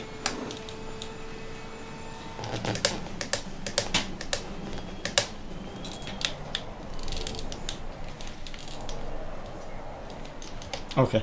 Sorry, I thought the McLaren was in the pit, but it's not. It's the Ferrari that went in the pit. Into the mid 28s now though, so if I keep improving, this is good.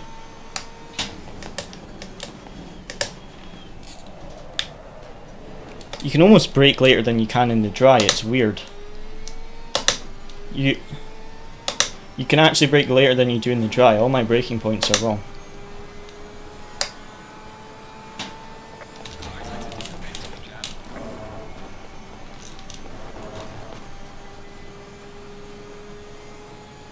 What was your best lap in your first stint? 27.9? 27.6, okay.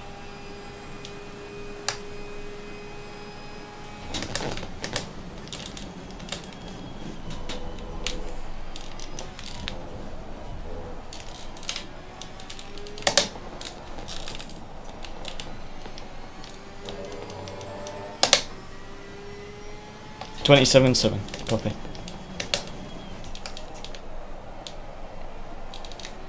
Yeah, I just have to brake later than I'm used to.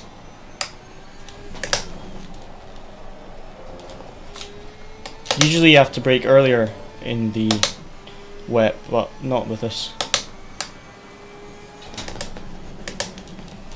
Melt dry in 30 minutes, that's good. Because that will hopefully mean that it will actually be a dry tyre set for you, instead of being like wet, if that makes sense. Hopefully it'll be completely dry when you get in the car, and not like greasy or something.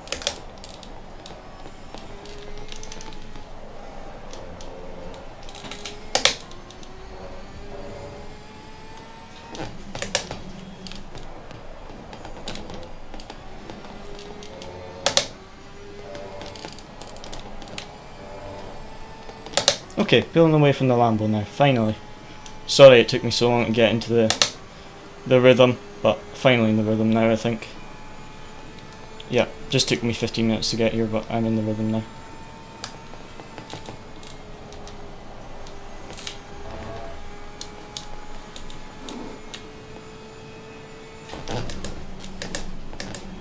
Mate, you give me like a heart attack. That's like the loudest burp I've ever heard. I thought it was my car engine blowing up.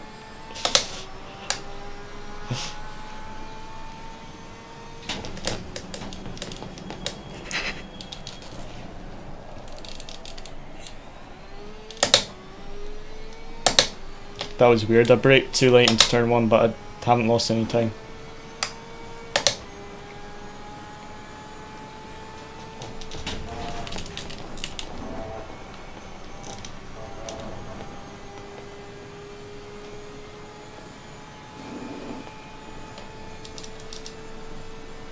Oh yeah. Wow.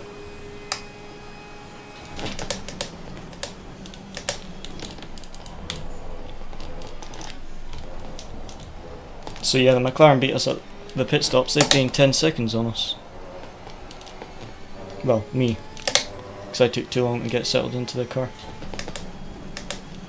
Interesting strategy they're going for though.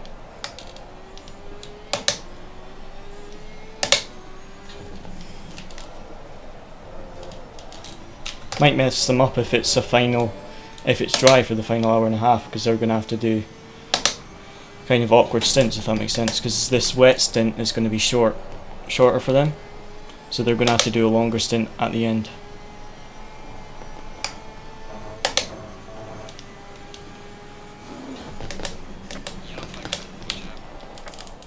The back marker spin.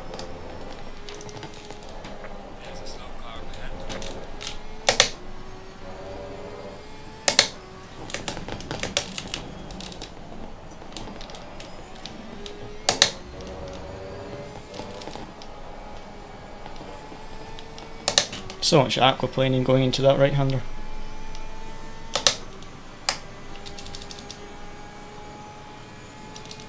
Fight for P1, awesome, keep me updated. So P1 and P2 are battling for the win at the moment. Luciano's just informed me.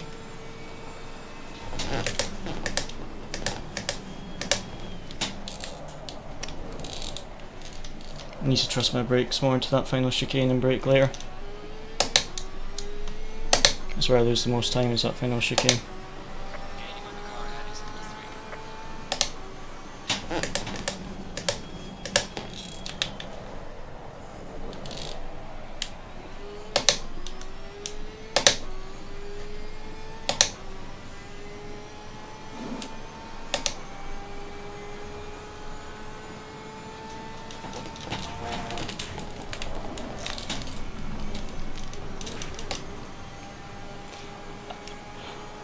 I just did a Sergio Perez and got a track limit.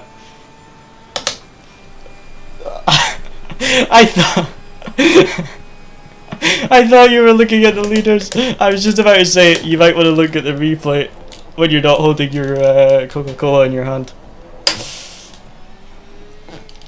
Excellent car control, I must say. Yeah, I won't do it again. I tried to take a bit more speed than I did last lap to find a bit more time.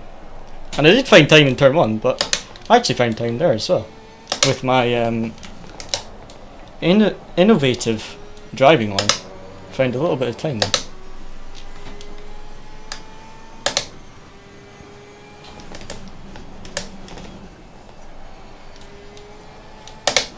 I'll try. I can't promise anything. You know me.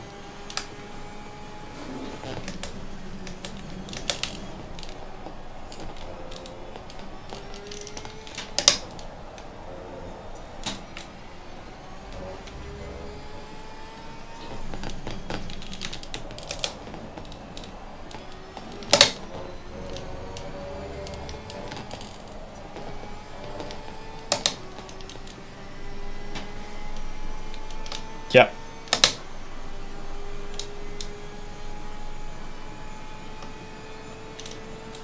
My tyre pressures are too high by about 1 psi.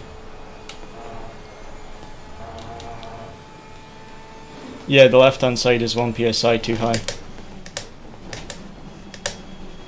The right hand side is about half a psi, but the track is drying.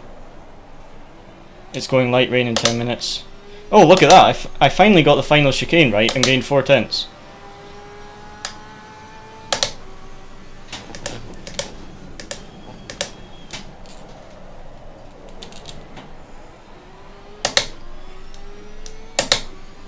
Okay. Sorry, Rainmaster.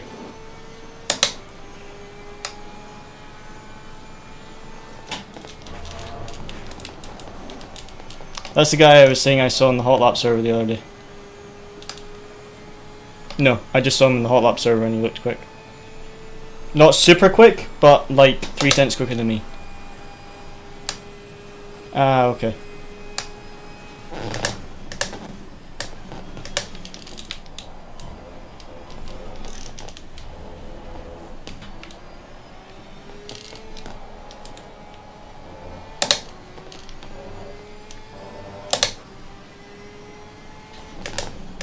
Copy.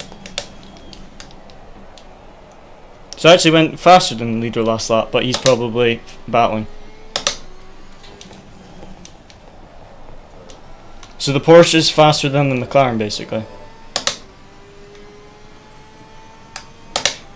Awesome.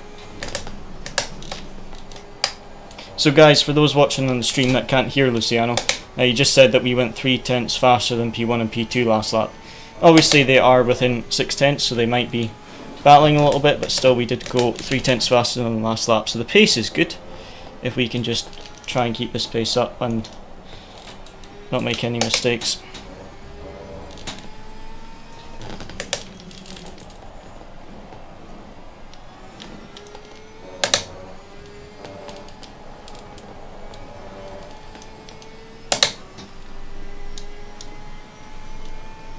TC3 on the final chicane and first corner, by the way, is really good.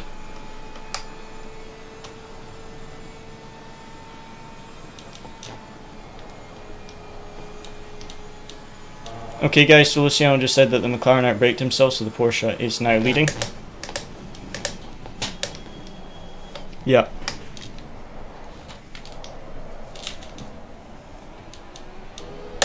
Okay, well I think that was another 28-1. So I really need to get into the 27s.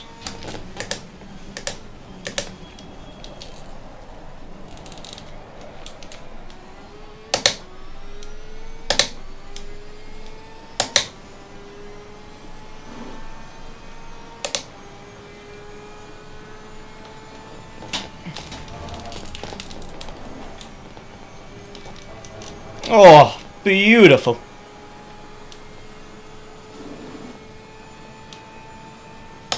I think so.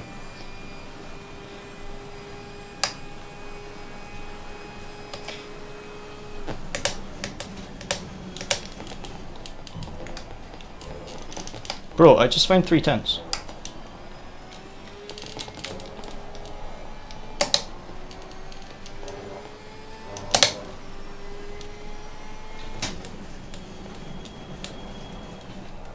Copy.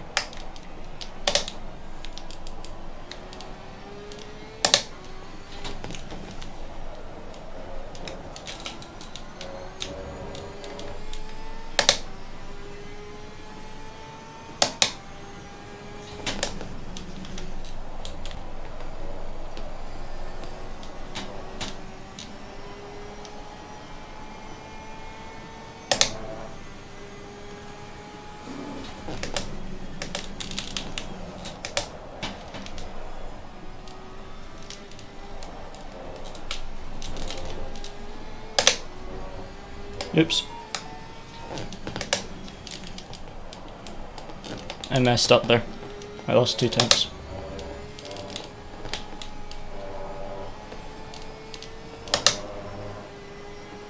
Copy. Yeah, I messed up that section, so he's gained a little bit on me.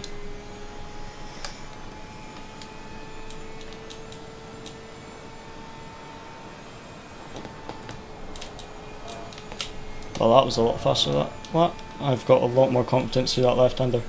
Just a tiny lift. Still could have braked later.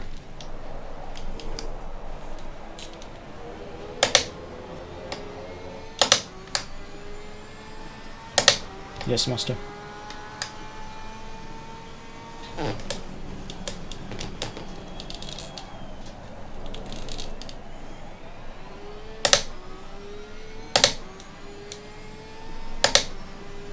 I think what I need to do is be more confident on the brakes.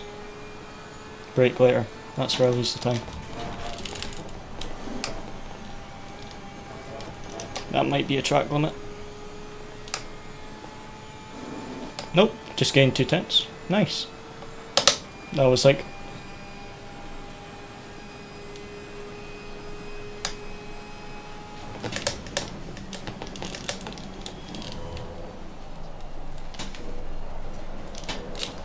I went 6 tenths up and then I lost it. Despite messing up, I'm still 3 tenths up, so I also have a lot of time in the lap.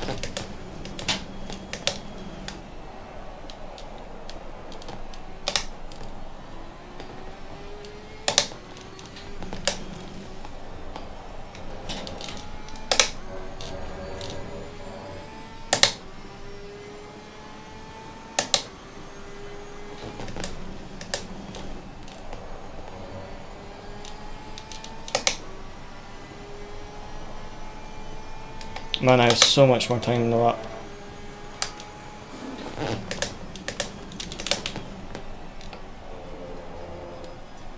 What do you mean?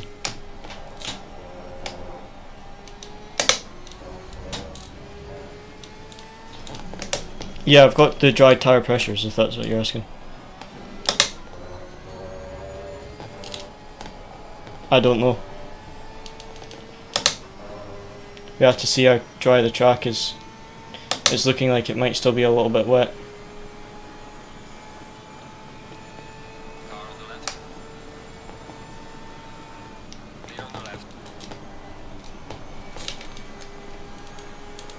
They cut that.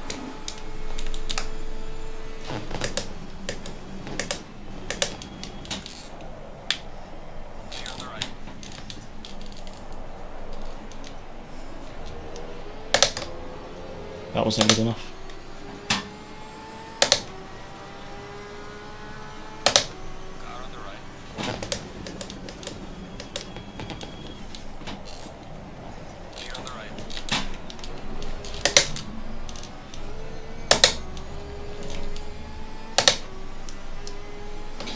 I don't know whose fault that was.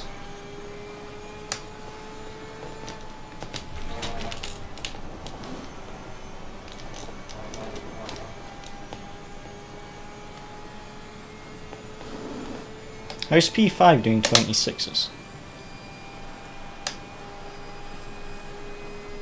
So I tried to defend that as much as I could.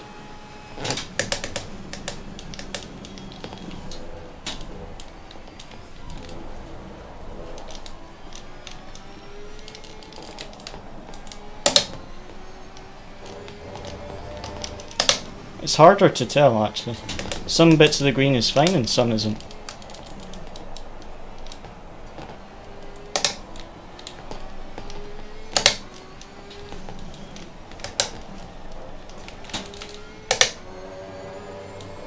Nah, I might get the position back.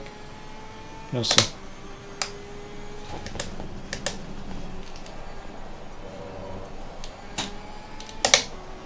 No, but that's good if he's got a drive through because they're ahead of us in the championship. What was that burp, man?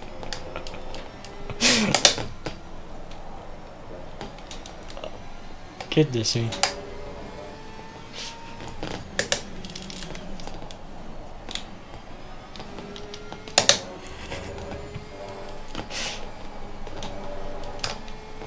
He's making a lot of mistakes, hopefully he can get this position back.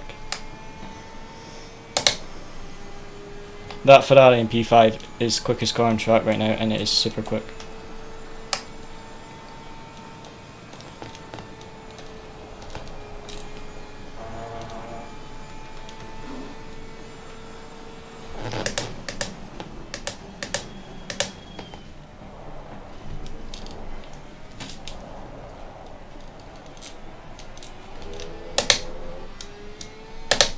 How long till you're stint? 30 minutes? Or 15? Copy.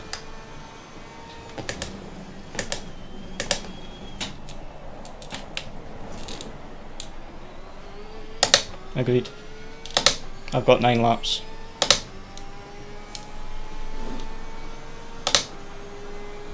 Yep.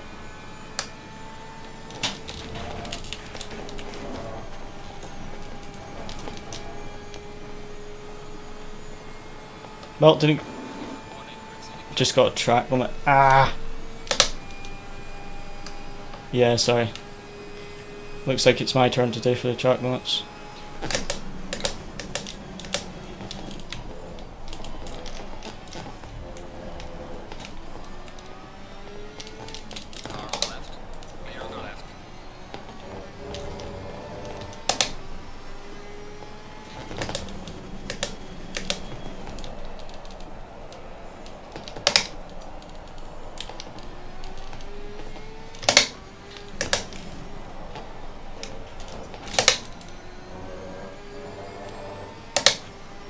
Okay. Yeah.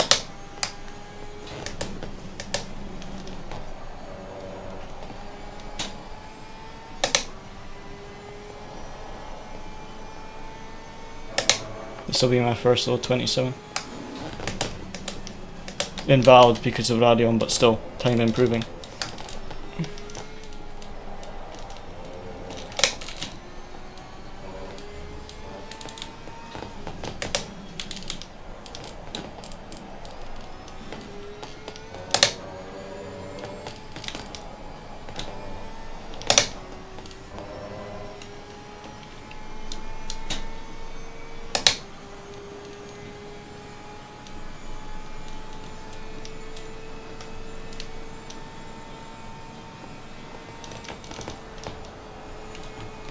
Hardly a lift there, track is improving. It should be a 26. Just changed it.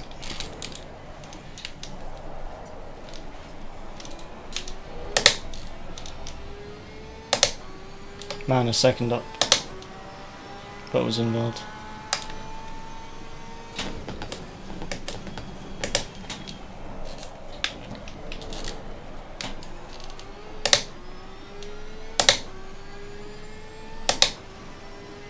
Copy.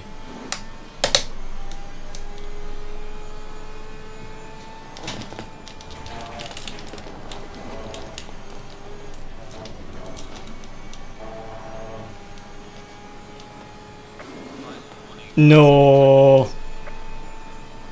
How's that a track limit? I lifted. Oh, I'm sorry, mate. I literally lifted off there.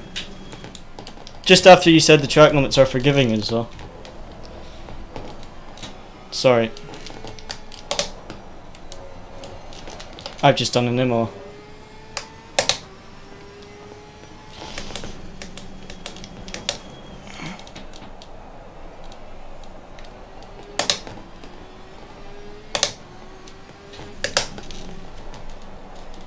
Seven. So I can still go for another 14 minutes.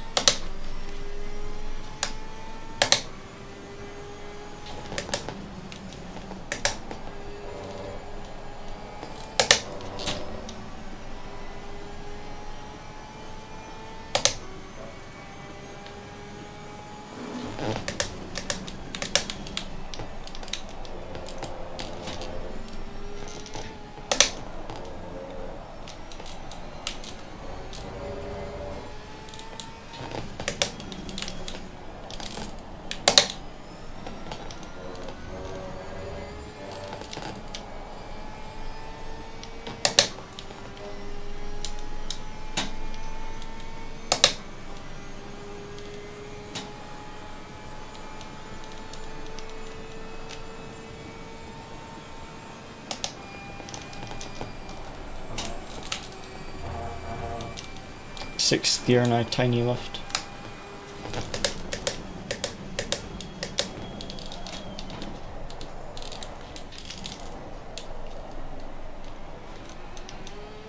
Too late on the brakes, but still off on the delta, so didn't really lose anything. I think I actually gained on the Lambo.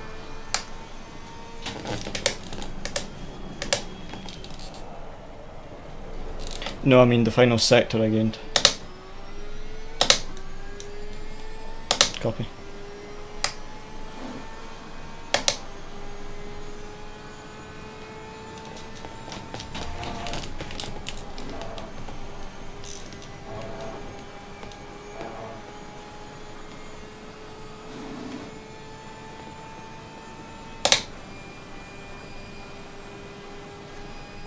Nah.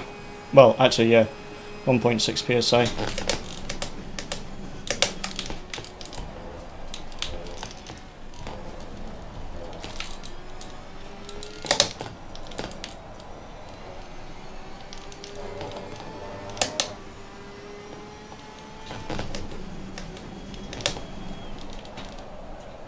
So light rain now. Light rain now.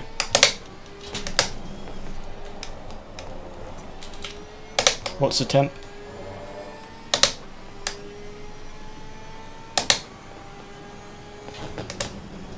Okay, that's good. It'll dry quick.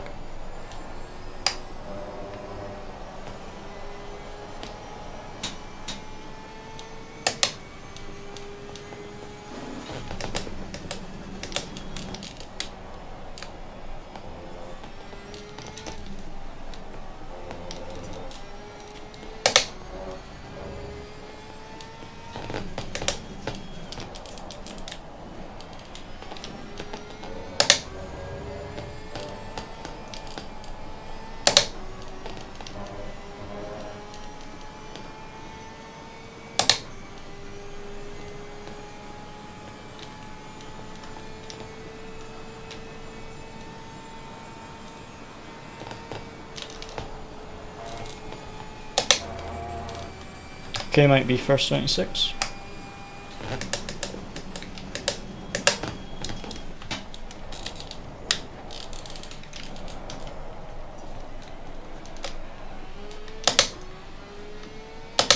Yeah, at the top, the wet, it's labelled wet and dry.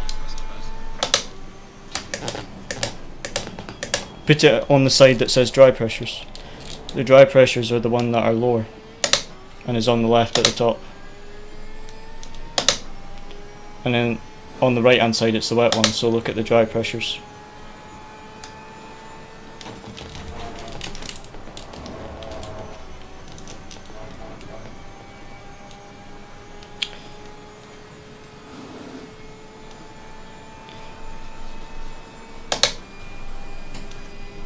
Still got 5 laps.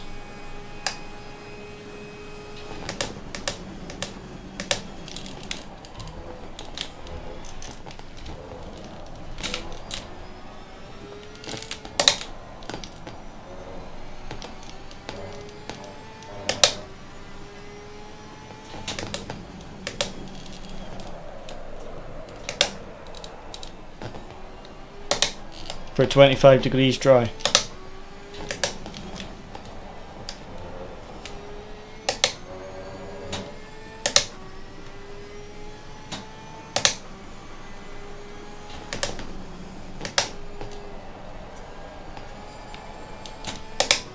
Yep.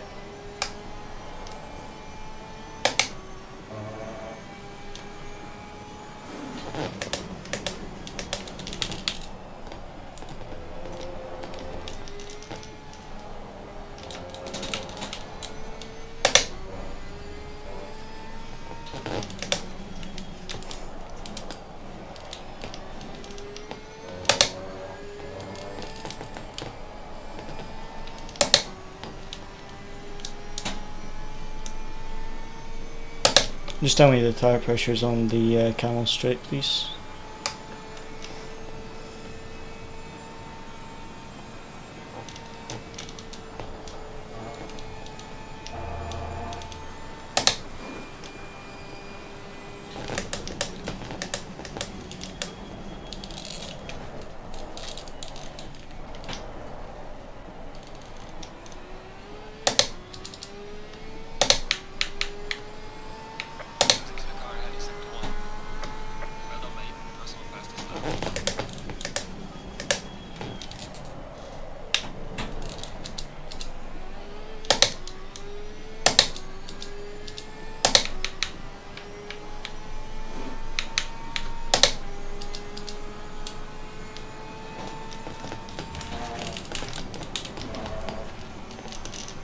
Okay, go now. Yep. Yep. Is it 25 and 25.1? Okay, they're already on.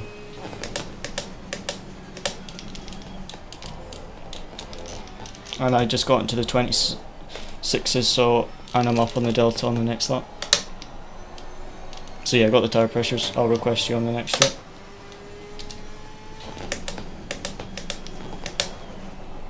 Yeah.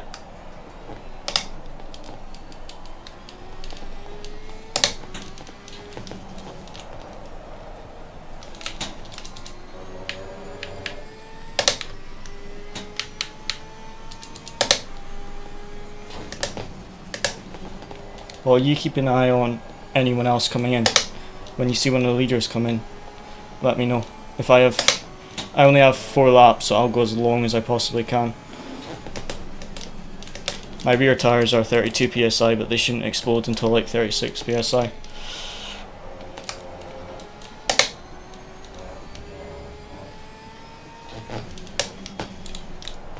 I'm going to pit the lap after the Lambo does, because he came in same time as us, so he should have to do the same strategy. Okay, add 80 litres, fresh set of tyres, change drivers. Yeah, dry tyres.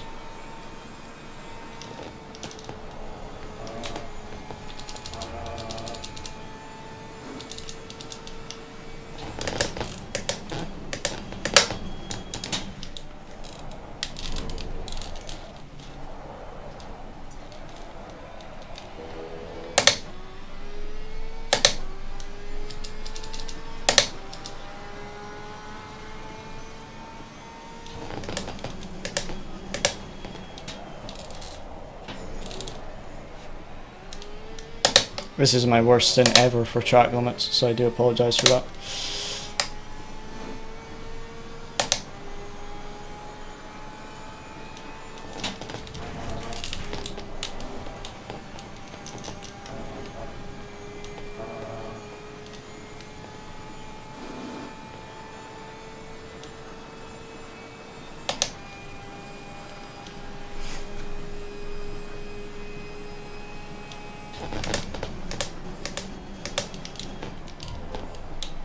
$15 litres of fuel left. So the track will still be a bit greasy, but the rain stopped.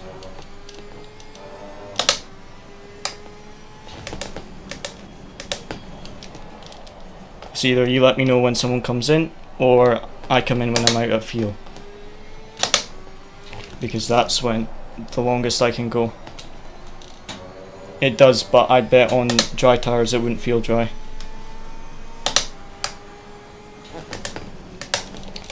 It's greasy, then it's green, and then it's fast, then it's optimal. But yeah, no rain for the next half hour, so it should be a dry stint. I've got 3 laps of fuel left. And I don't want to pit if I have less. I don't want to do another lap if I have less than 6 litres, because it's such a long pit entry.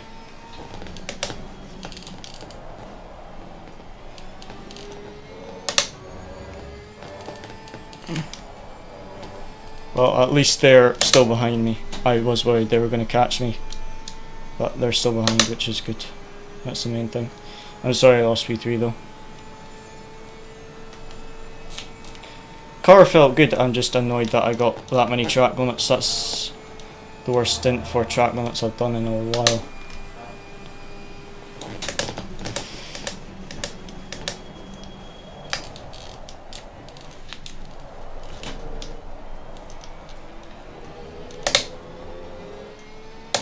Oh yeah.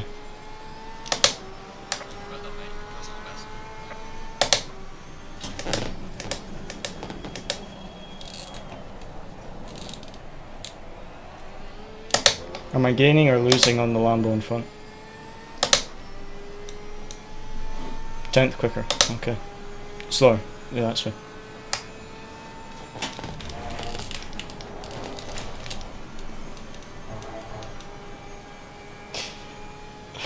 I don't think you should have ate that Domino's pizza. Well, I just mean if you get a heart attack, it's not going to be good. I think you should have ate the Domino's pizza after the race.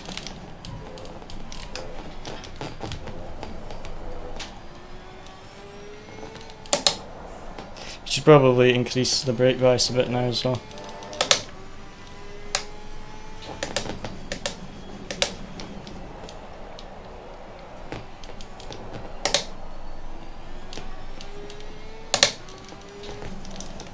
Right, I've got an issue. I've got enough fuel for 2 laps, I've got 11 litres, but my rear tyres are 33 psi. One more lap. Push it for the 1 lap. Okay. Yeah, I'll have plenty. Yeah. Slick tyres optimal. Yeah, because the slick tyres are optimal.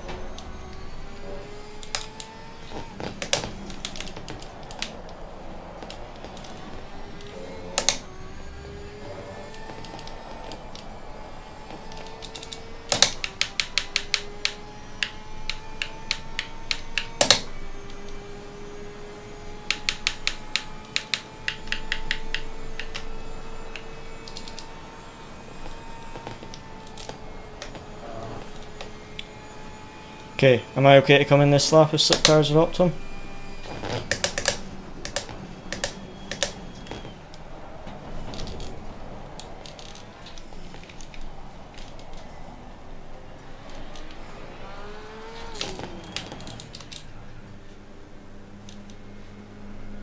Okay, so 82 litres in the white box. First set of dry tyres, request you don't repair damage. And you've got 55 minutes left on your timer, so you can't do more than 55 minutes. Yeah, my tyres are close to exploding, but I'm sorry about my stint, but I hope that you'll get the jump on them because you'll be on dry tyres sooner. Yeah, I would say you'll need to watch your brake bias and maybe increase your TC and ABS whilst the track dries out, because it's still damp. Yeah, keep the TC and ABS at what it is and then just slowly increase your brake bias, because this brake bias on the dry, it's 50.2 psi. Yeah. In qualifying it's like 49.8, but for the race dry it's 50.2. So slowly work your way up to that. On the wet it's always minimum brake bias, but now it's dry. Yep.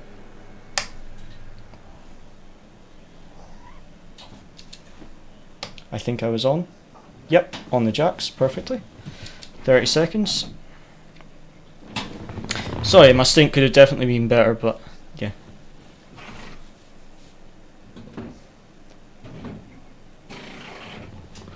Uh, 15 seconds. It didn't start for me, by the way, so get ready to start the engine, because it didn't start for me. 10, 9, stop laughing. 7, 6, 5, 4, 3, 2, 1. That's fine. Okay, track is damp, so watch out.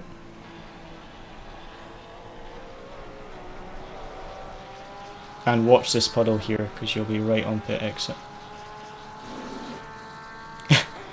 Don't scare me like that. Right, watch the track limits, because I've messed up the track limits.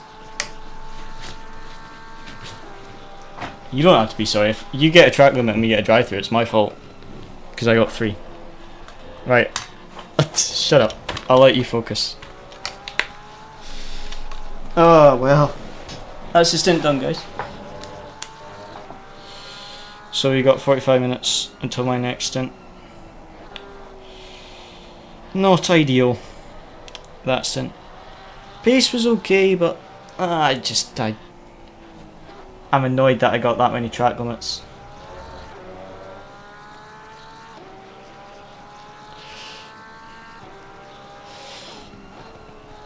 Right, 45 minute done. That's useful.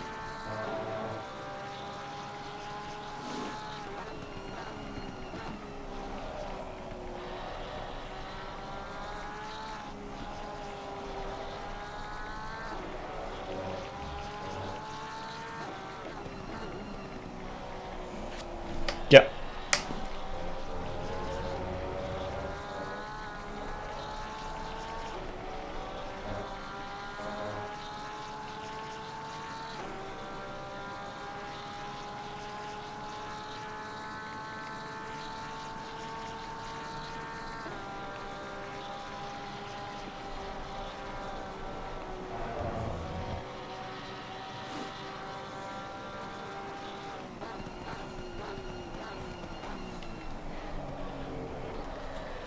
It's a greasy track at the moment, mate, so it will be understeery.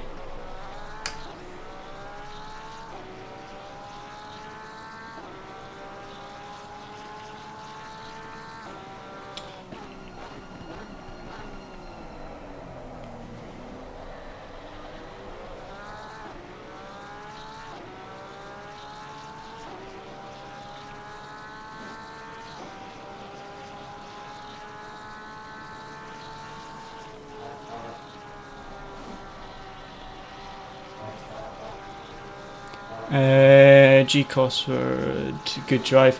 Thanks, it was okay, but it wasn't as good as I wanted. I made a few mistakes for track limits. The thing that annoyed me with the track limits is I was gaining time, but it wasn't like a deliberate thing. Like, I got all 3 warnings on a Rouge, and 2 of them were for cutting it by like that much, and the third one I nearly hit the wall because it was wet and I slid. But I got track limit warning, so even though I kept it out the wall with a save, it was still a track limit warning, which is a bit annoying. But yeah, it was okay. The pace was good, so yeah. We're P4, Had a good battle with the Lambo, tried to defend, got pushed wide, but pace was a little bit slower than him anyway. But I was slower than him as I was warming up my tyres. When I got into the rhythm, I was faster, and then when the track started to dry out, he was faster. I think the problem was that I wasn't pushing hard enough at the start, because in the wet, you actually need to use, at Spa for some reason, you need to brake later than you do in the dry, whereas most tracks it's the opposite. In the wet you brake earlier instead of later. You brake earlier in the wet. So yeah, I think I didn't push hard enough at the start of my stint as the Lambo did. So yeah. Okay mate, well you've got 7 cars in the pit lane right now.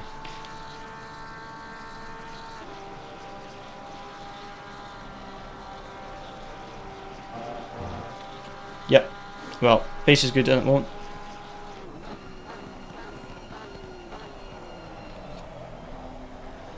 Yeah, kept it on the road, that's the main thing.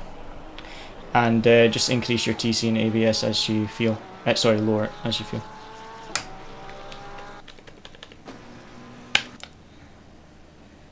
The 67 Lambo, where is he?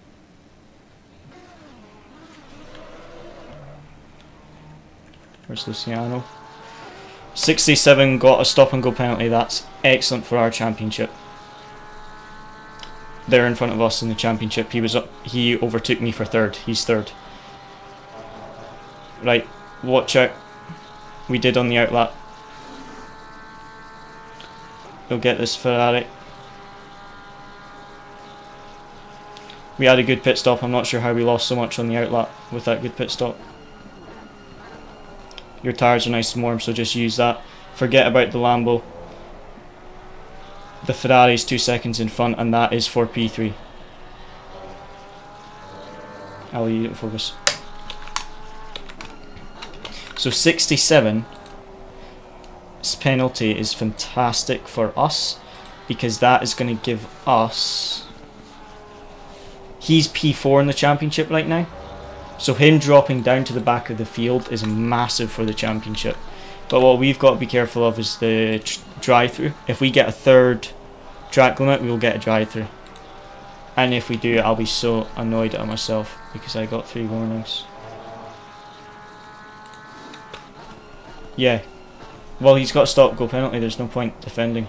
He'll be coming in this lap. Yeah.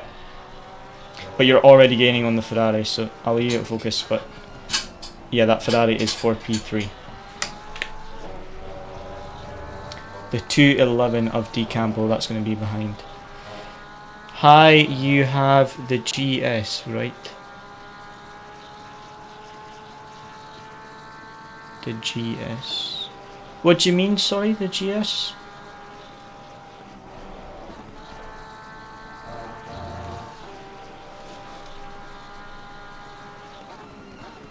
He'll be going into the pits, watch out, that he might come across the track.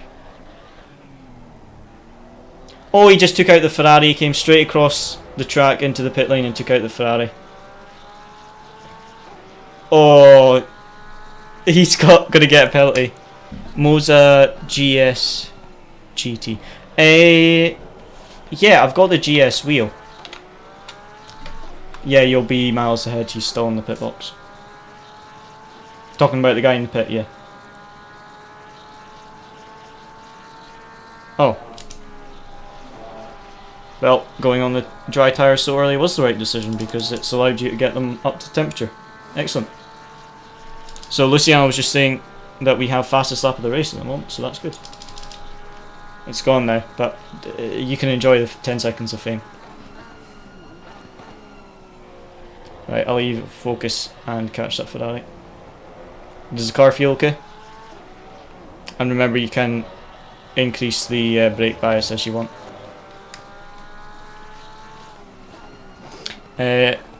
Is it any good? Honest thoughts.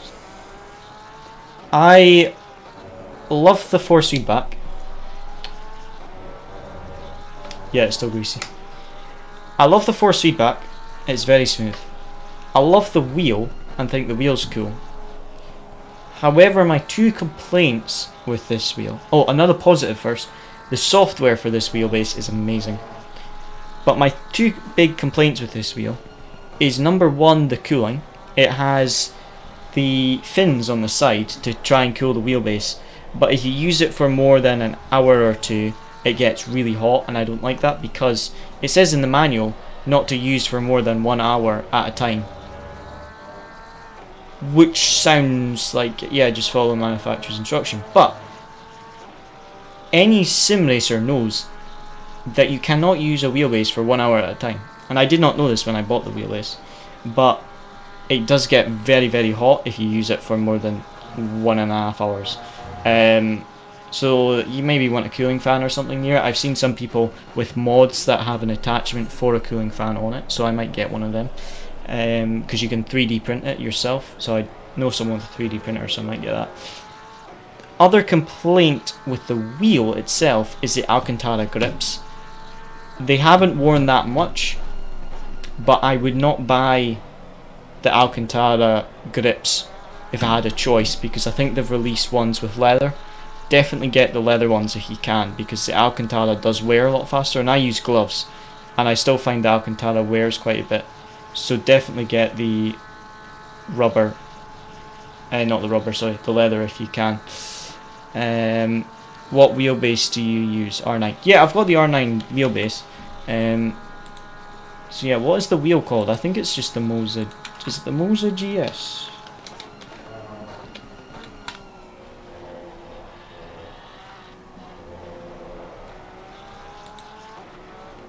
Is it the GS or the GS GT? Ah, okay, so the GS GT, I believe that's the version 2. So I've got, basically I bought mine a week before they released the F1 wheel. And since then they've also released a version 2 of this wheel that has the leather grips. So yeah, I'm using version 1. So version 2 they've improved that and they've used leather grips. But yeah, my only complaint with the R9 wheelbase is just it gets so hot that they don't have some sort of cooling system. So you do have to find some sort of mod to put a fan on it. I was on the Nürburgring today. It was amazing.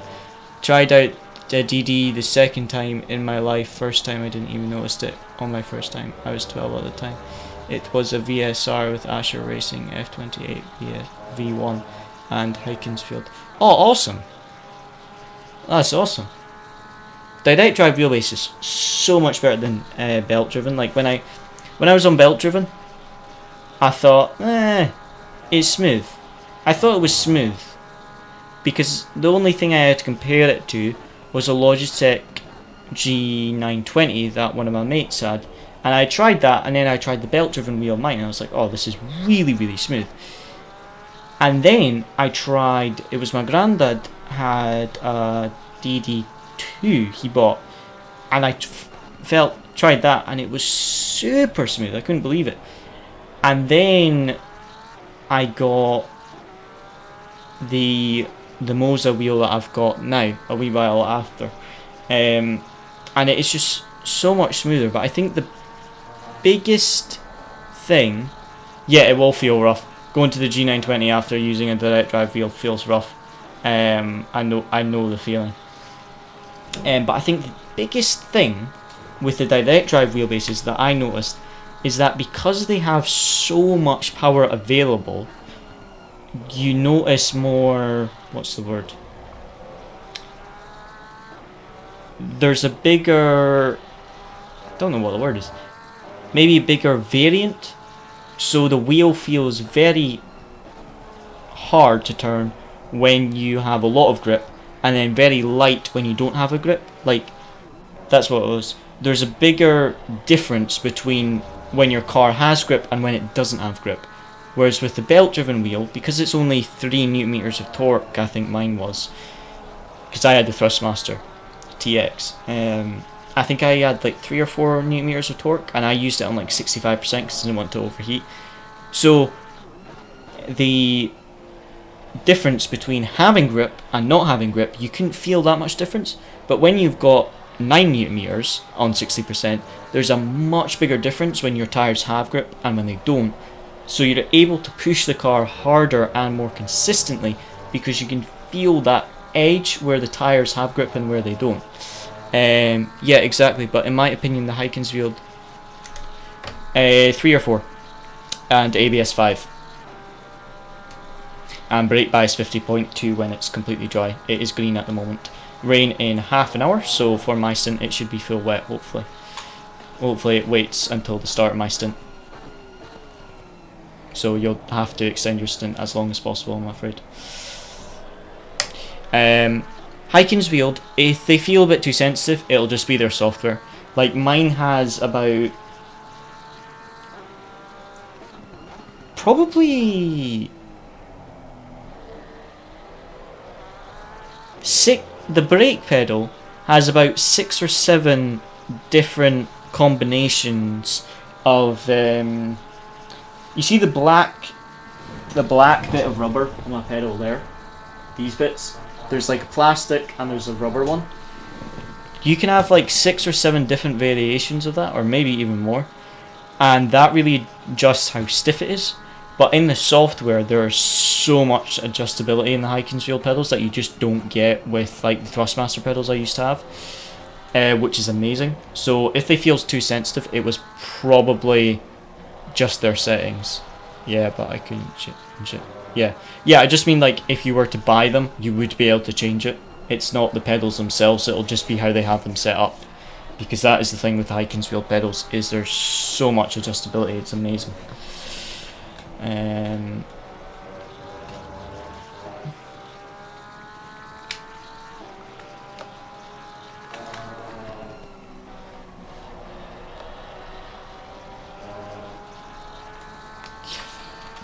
But yeah, we've got, I don't know, 30 minutes until light rain. So my stint will be wet.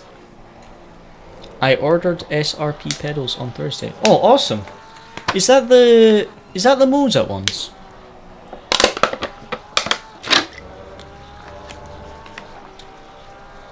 It was all my money that I saved up over.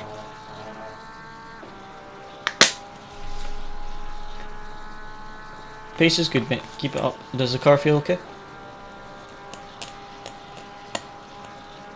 It is a green track. I built it for a faster optimum track, so it will be understeery.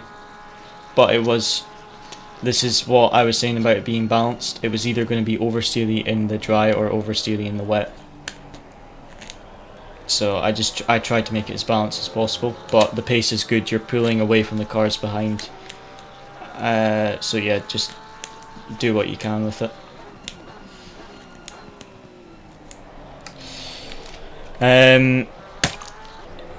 Moza load cell. Well, that's good. Moza load cell pedals, because the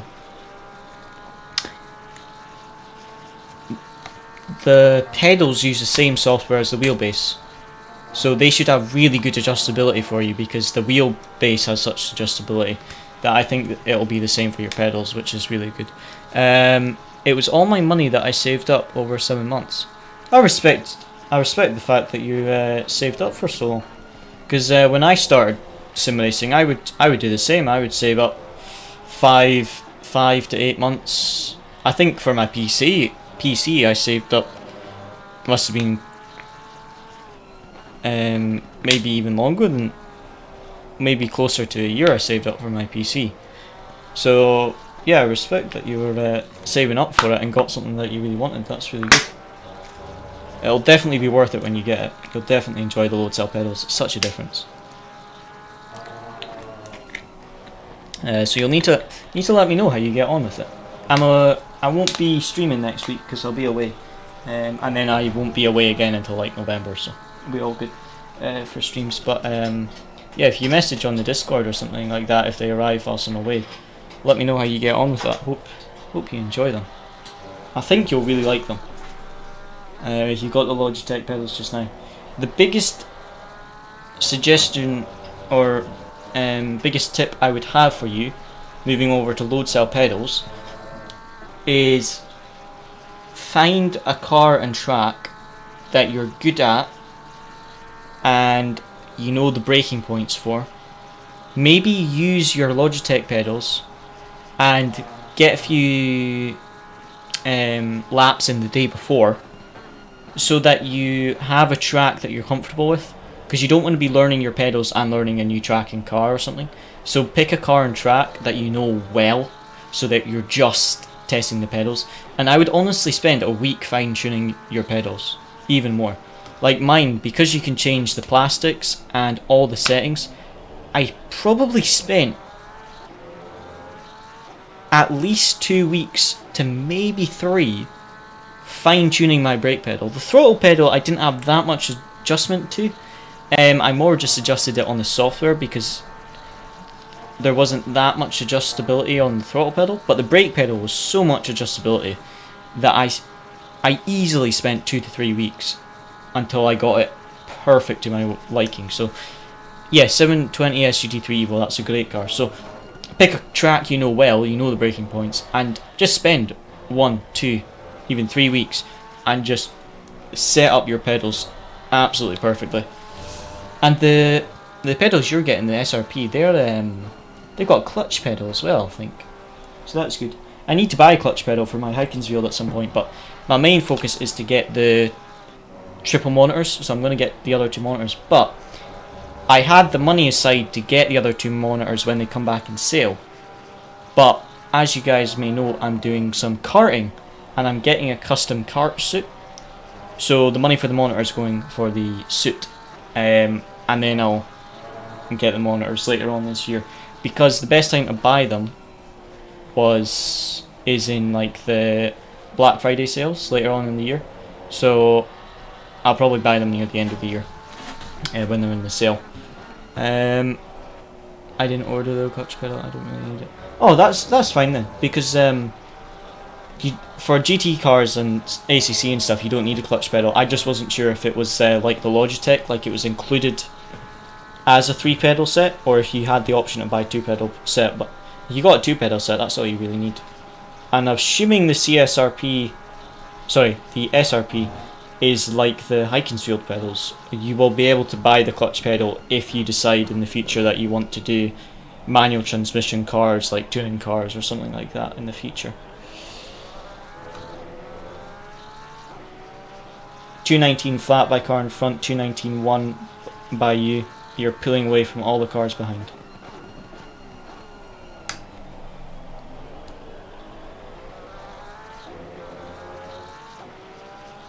P5 is similar pace to you but slower. P6 has gone quicker than all of you guys. That is Decampo. Does the car feel okay apart from being a bit understeery? Okay. So it definitely looks like, because everyone else is slower except Campo, Decampo is faster in the dry but very slow in the wet. So I think they've gone for a dry focus setup and we've gone for a wet focus setup. So when it rains in the final part of the race, then it should hopefully switch. Excellent. Well, keep up this pace, mate. It's a 2 pedal set, and then you can buy the clutch pedal. Oh, that's excellent. That's the same as these. You can buy it as a 3 or a 2, and I just bought the 2 because it's like £100 to buy the clutch pedal. So if I decide that I want to try, like for example, if I end up in touring cars in real life for November for that scholarship thing, I might get a clutch pedal so I can practice heel towing in racing, because I can practice heel towing in real life, but it's obviously not in a racing scenario, so I might get a clutch pedal at some point.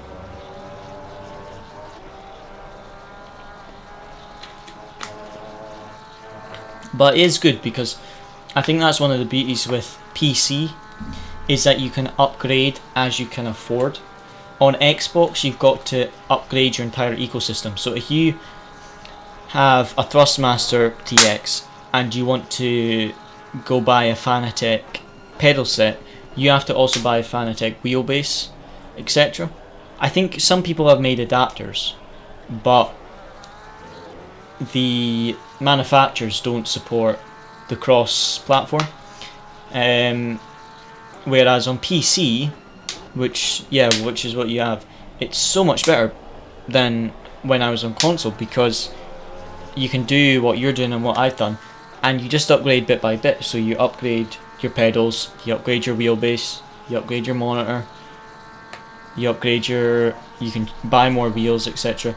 It allows you to upgrade slower and when you can afford it, and just buy piece by piece, because that's what I've done. I've saved up, bought the pedals, saved up, bought the wheel, saved up, bought the monitor, saved up and bought the camera and the microphone, and then saved up for the monitors.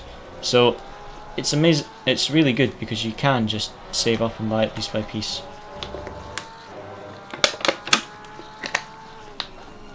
Right, I think I'm just gonna go grab a snack and maybe something. Yeah, just grab a snack to eat, because my stint will be in 20 minutes or so.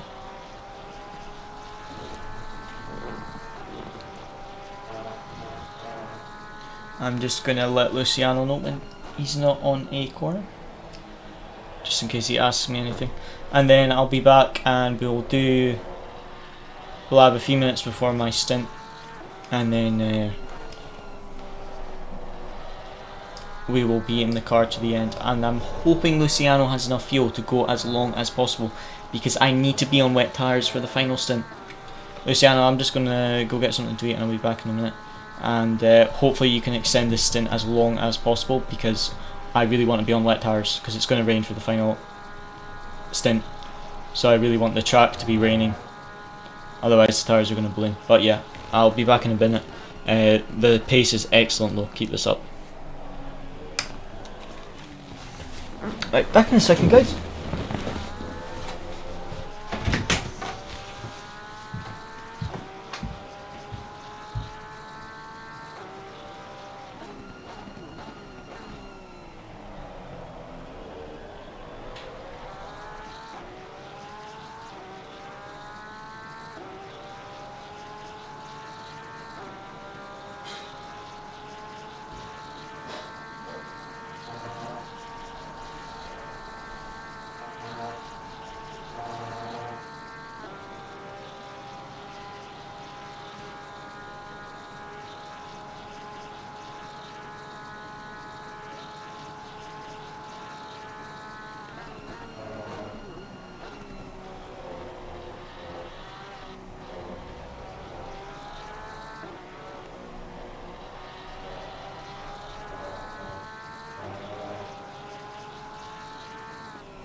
That's my fault. Sorry.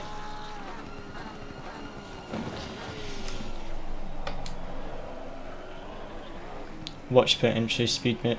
Sorry, that's my fault completely.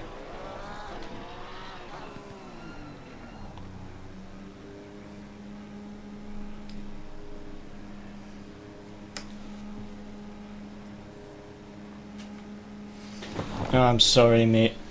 That's my fault.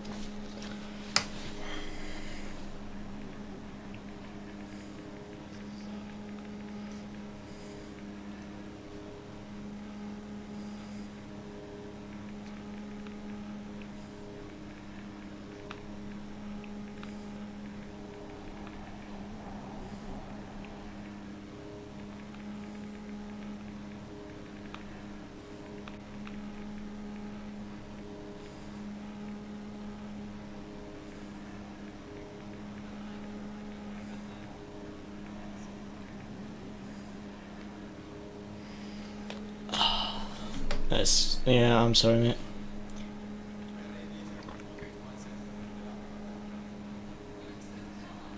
No, you're fine because I got 3 warnings. You would have been fine if it wasn't for me.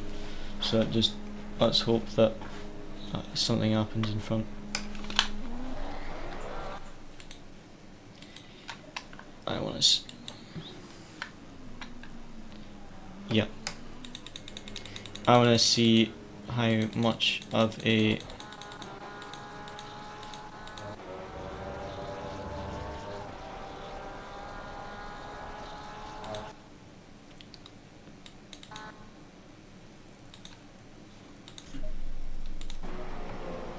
it was the right-hander after on the exit, the double right-hander before the final chicane, yeah?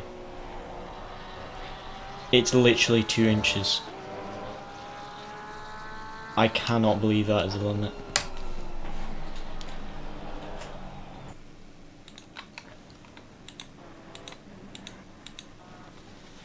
That is gutting. That is just absolutely gutting. That is just...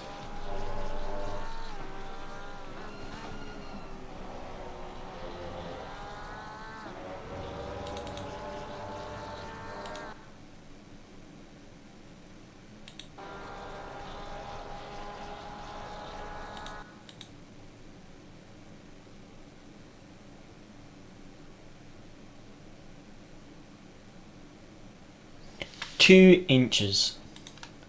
That is literally 2 inches.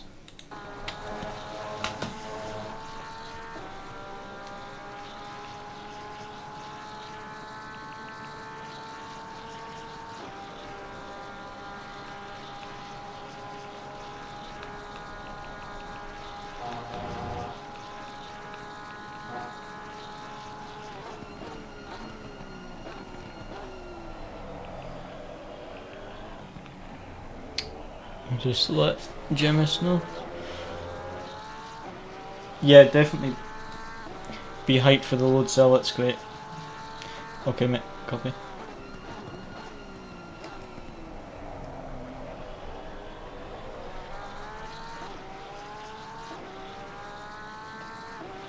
Yep.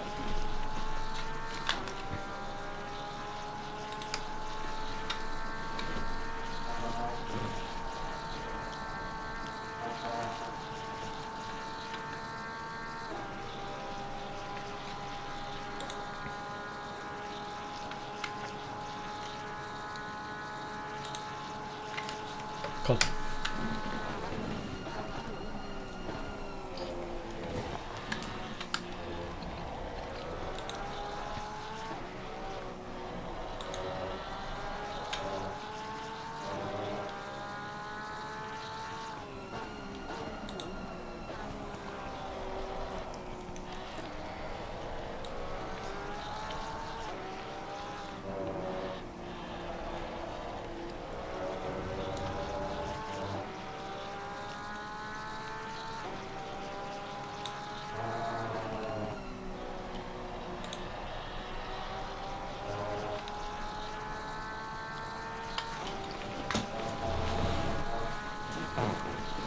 Let me just eat my snack quickly.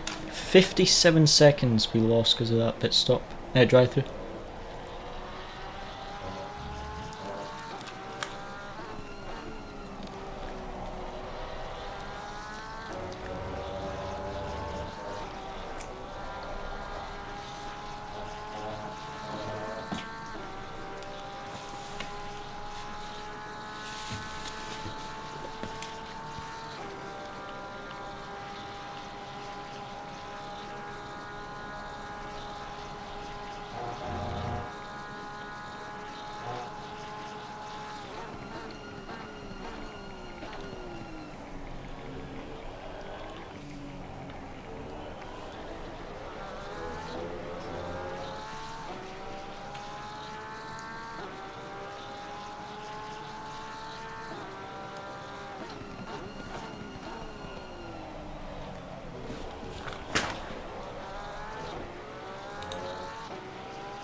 I'm just getting some tire pressures at the moment.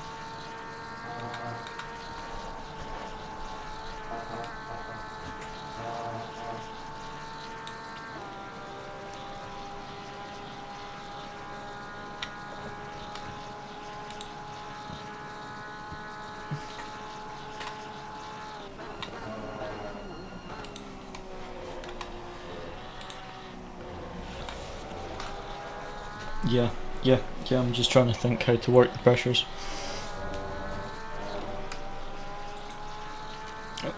Yeah, I mean, I'm going to put them 1 psi lower because it's going to be light rain. So I was just trying to work out what actual pressure I need.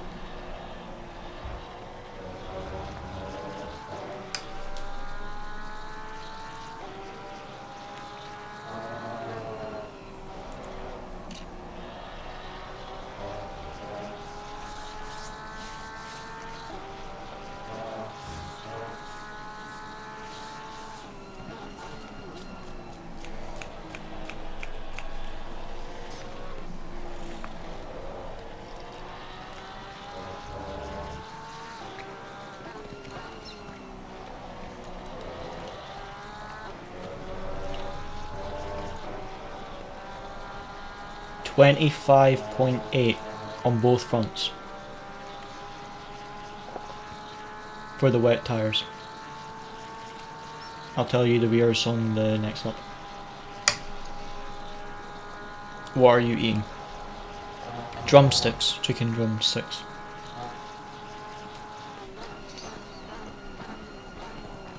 $26.5, $25.5 on the rear.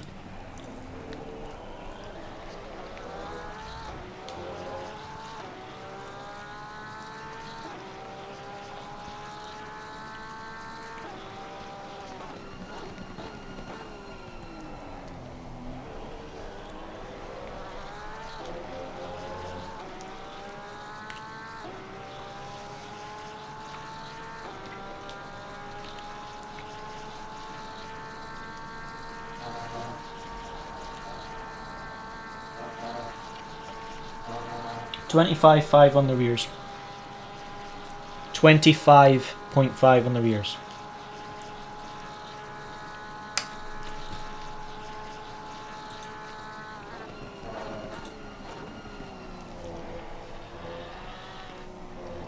Yep. How much fuel you got?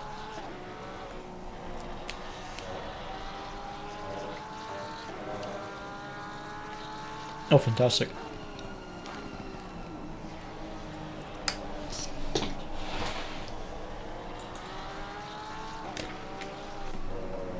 Go 80 to be safe. 80 in the white box though.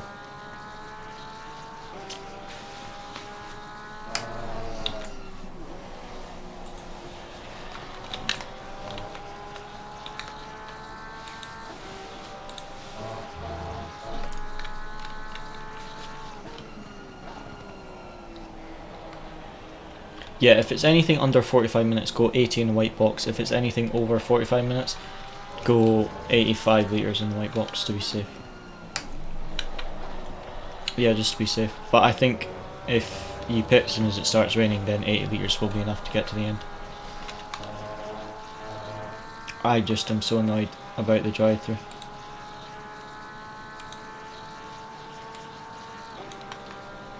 At least the 96 and 67 behind us are both 4th and 5th in the championship. But we could have made up a lot more points. And yeah, I do apologise because that was completely my fault for the wet.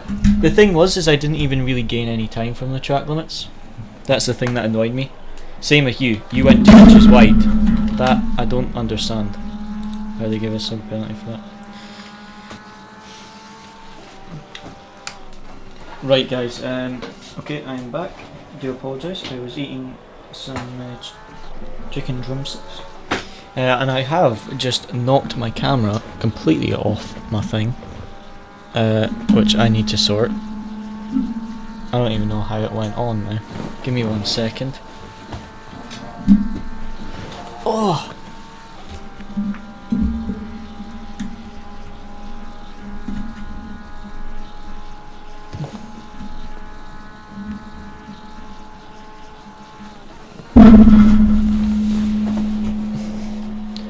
That's about what we had. That's about it. Oh, sorry about that.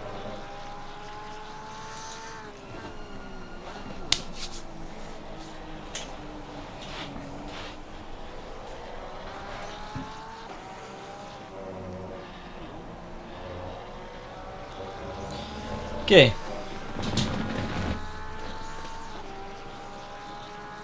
Bro, what happened? Oh, do you mean knocking my camera off? I put a glove over my camera whilst I was trying to eat my snack, and when I took it off I managed to knock my camera off. Rookie error.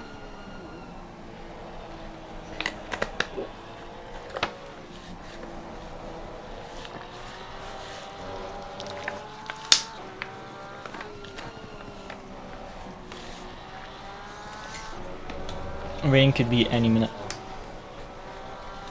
So I'm just going to nip to the bathroom so I'm ready, but yeah, what pace are you at the moment? Yeah. Okay, that's good. Right, one moment guys.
Okay, it's raining. I am ready to go.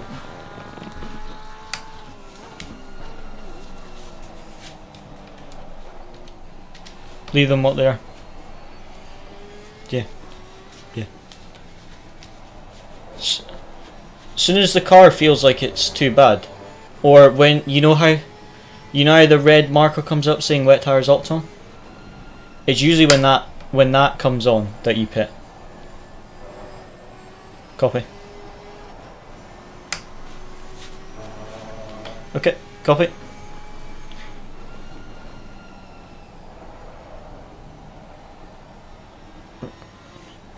Remember, you can increase and decrease brake bias as well if you need.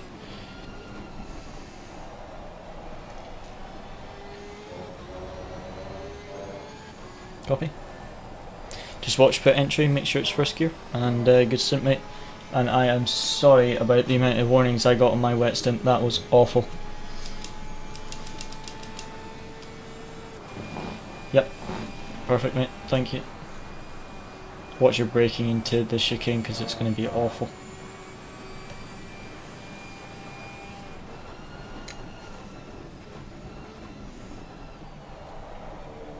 Oh, perfect. Watch that pit entry line. Excellent. Countdown for me as well. Good stint, mate. 80 litres in the white box, so we've got 42 minutes.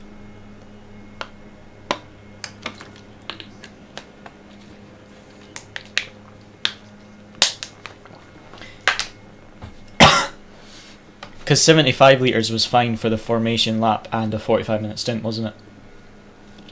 So 80 litres is more than enough.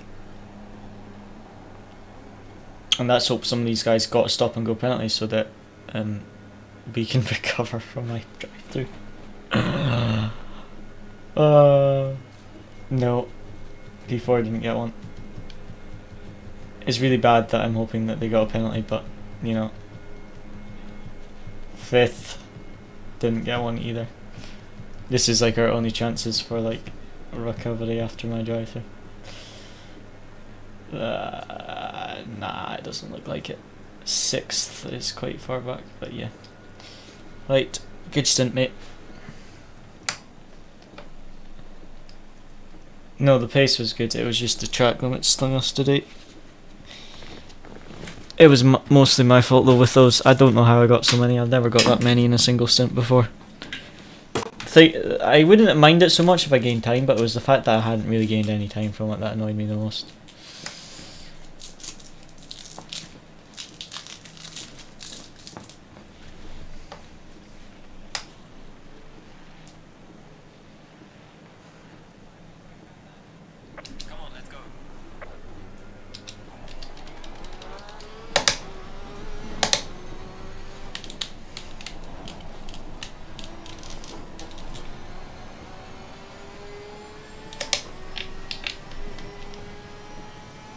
Yep, I'll see what I can do.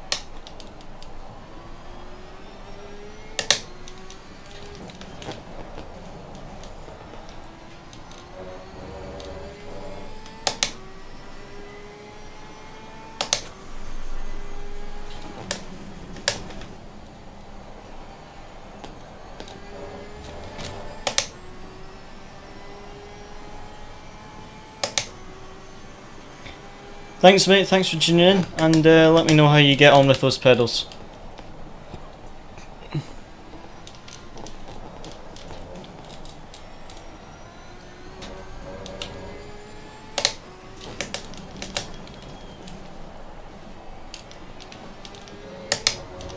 Perfect.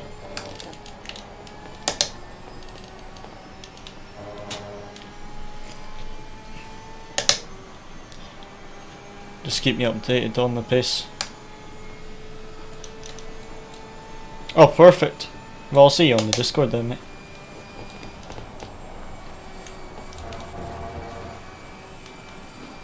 I'm just OP.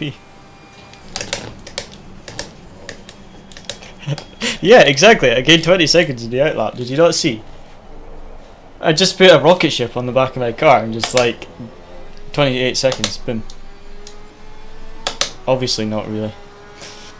He just had a very slow pit stop. He came out 9 seconds in front, but I'm already down to 7.3 on the outlap. I think so. And just pray for penalties up in front. Yep. Copy.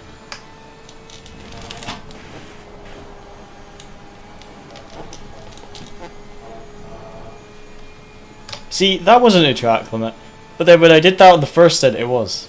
So now I'm just annoyed.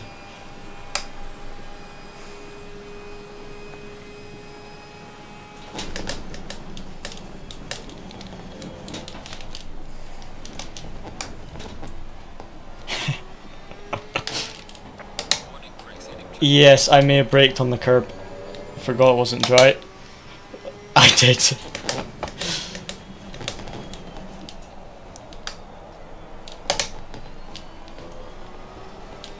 Yeah.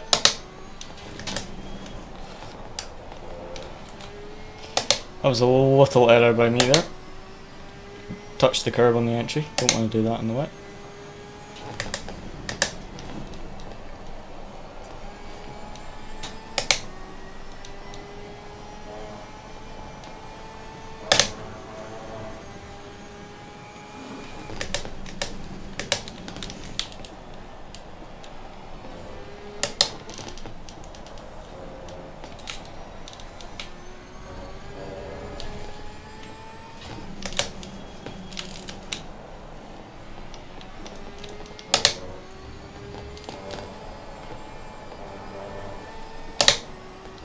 Okay, gaining on the Ferrari quite quickly at the moment, from 9 to 6 seconds, so already gained 3 seconds on him. Just need to keep this up.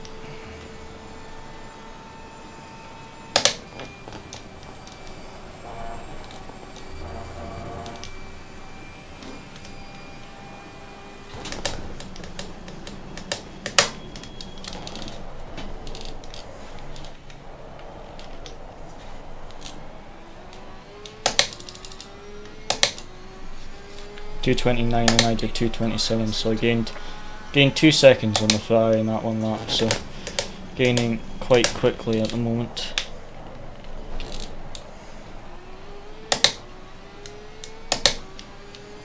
But just pushing a bit harder at the start of the stint this time is definitely better.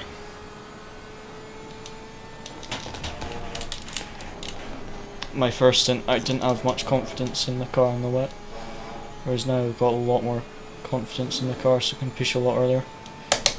Definitely should catch P6 before the end of the race, but we'll just have to wait and see what happens up in front. If I have any crashes or mistakes.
Okay, let's see what he does this lap, pace wise.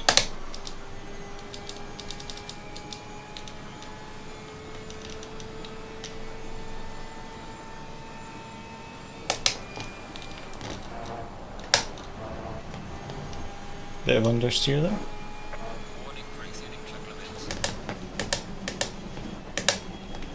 What is going on with track limits today? Come on. I did not gain time by that. 228.2 and I did 228 flaps, I gained on that lap. I lifted off and went wide and lost time and I got track limit. You used to, in the wet, be able to completely cut radio. If you did, you got penalties for it, obviously, because the game didn't impose it. And the game's basically gone from being very forgiving on the track limits in the wet to being super strict in the wet track limits, which is interesting.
Okay, so I had a slow middle sector there, so I need to push to make sure that this Ferrari doesn't pull away.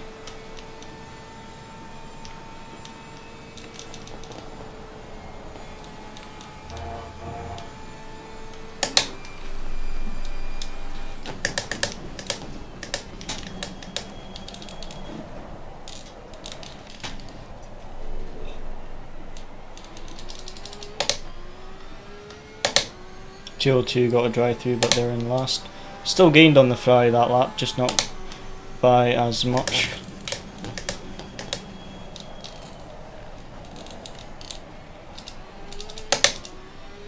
The race leader just got a drive through. That's gonna sting. It makes me feel better about getting my drive through, but still that is gonna sting them quite a bit. That is going to lose their lead and quite a bit more than that as well. Hopefully it means there's some other teams on 3 track limits and we gain some free positions. But yeah, a drive through at this track costs you 57 seconds. Other tracks it maybe costs you 30 seconds, 25 seconds, 20 seconds, depending on how long the pit lane is. But Spa has such a long pit lane that it's a 57 seconds lost if you get a drive through. Whereas at Donington it's like 25 or 20 seconds because it's such a tiny pit lane.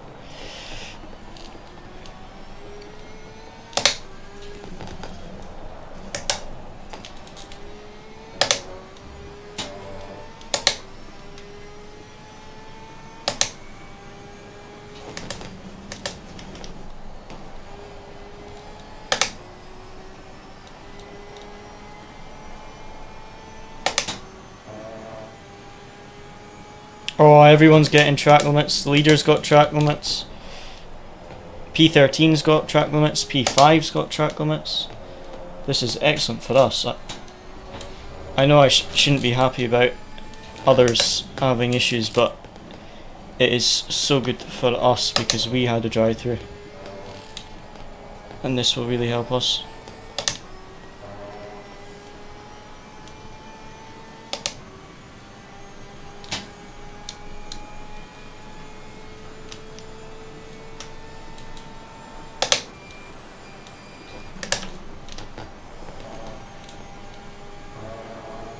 Shouldn't have tapped the brakes there.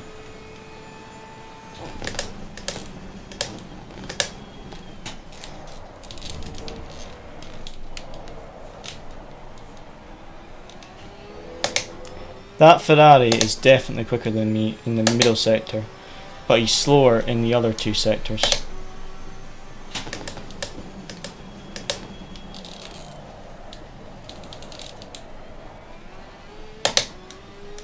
Well, definitely a free position for P5, so this is good for us. Leader got a drive through, but so did P5.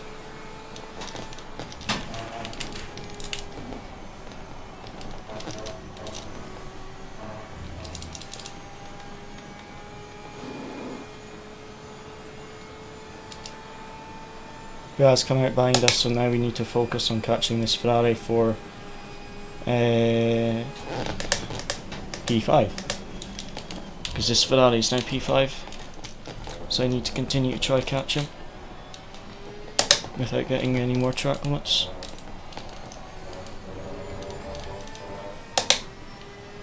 Track is definitely getting wetter. I can feel the car sliding more. Unlucky for P2 to get one as well though, because they've lost the win. 30 minutes to go, they will not be pleased. The rain is getting heavier, which is probably why my delta is slower. But as long as I don't lose to the Ferrari, then we're okay. I need to gain on the Ferrari now, because he's had a good lap here, so I need to start closing that gap up again.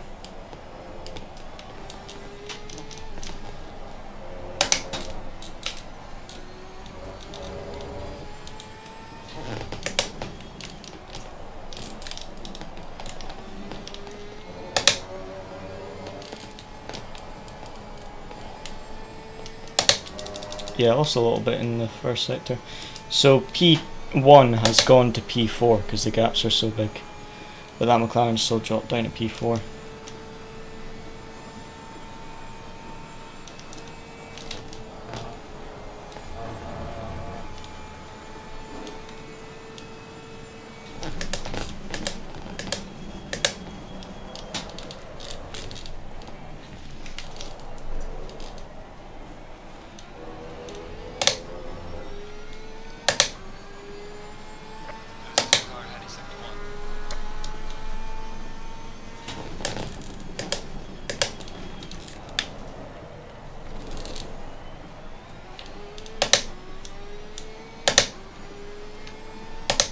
So I need to push a bit more in sector 1.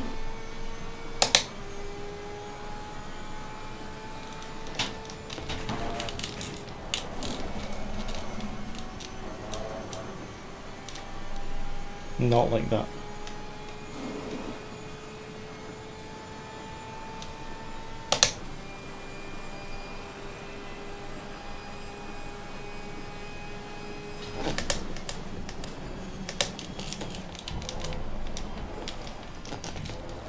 I think P5 hasn't too much pressure in their tyres because they keep driving offline to cool their tyres down. I bet they've overpressurized their tyres.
P3 just also got a drive-through. Everyone's getting drive-throughs.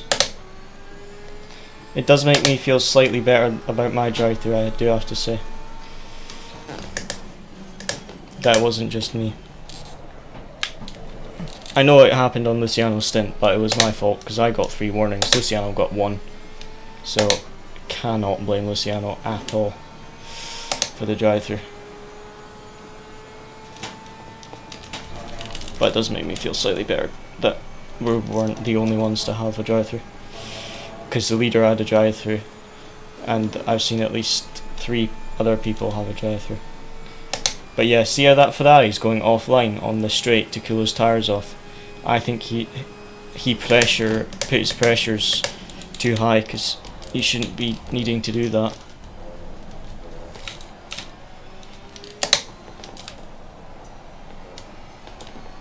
We're gaining on him now though, which is good.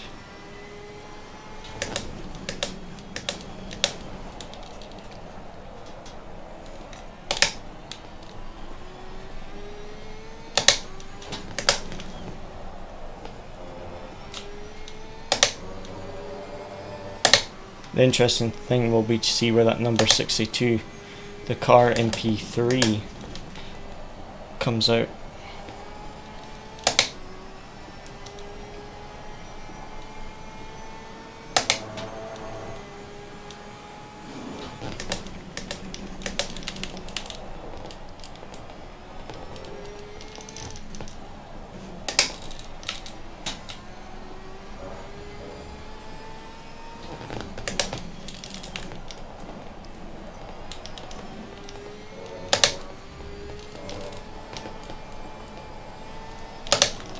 Gaining on the Ferrari in front, which is excellent.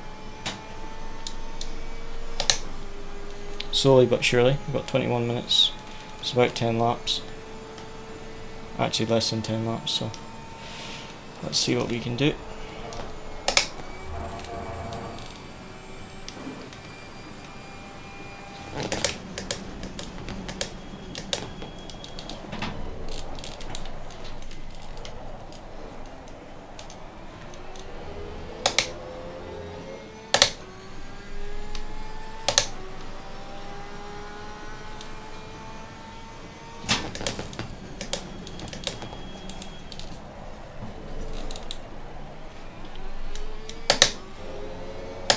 Well, we're up on our delta and catching the car in front, so this is really good.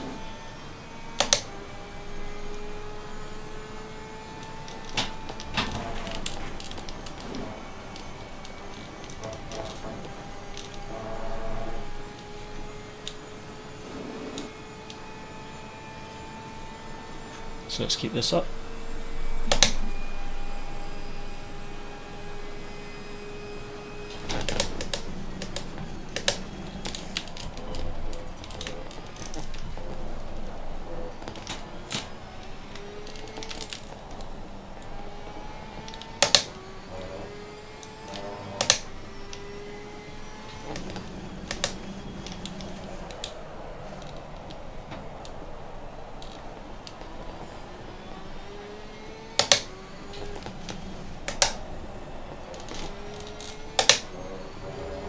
We're slowly but surely catching that Ferrari.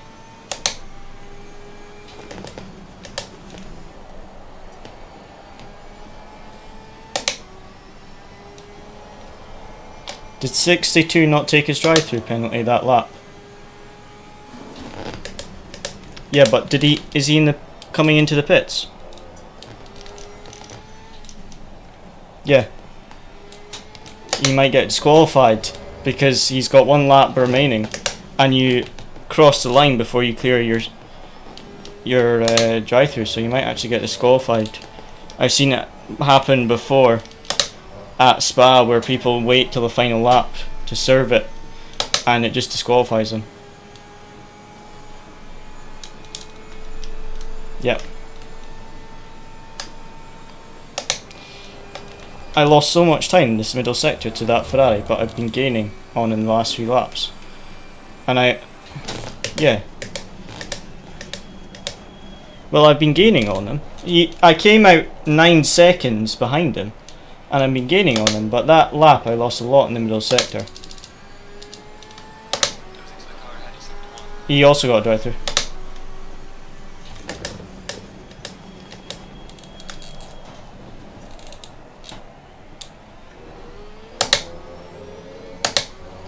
I know.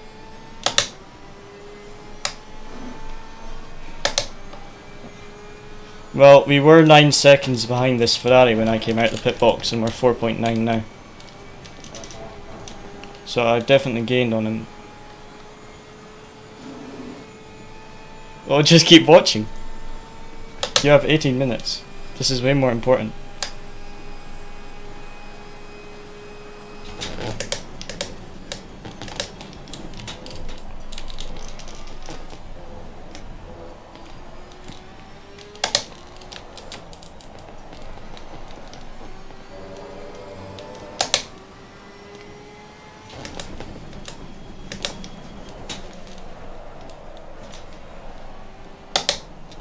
Look at that Tokyo drift.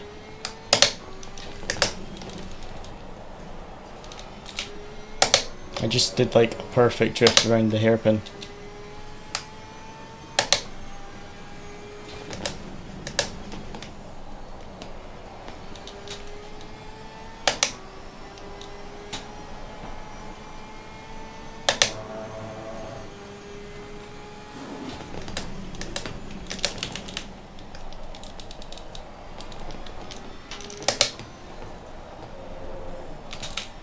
I don't know.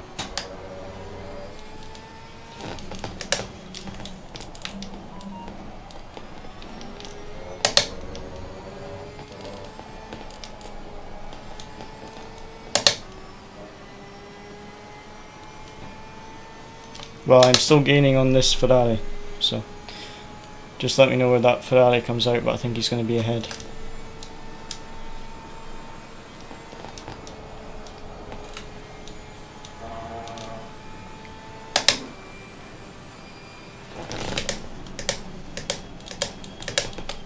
We gained the position on the Lambo when he got the drive-through though.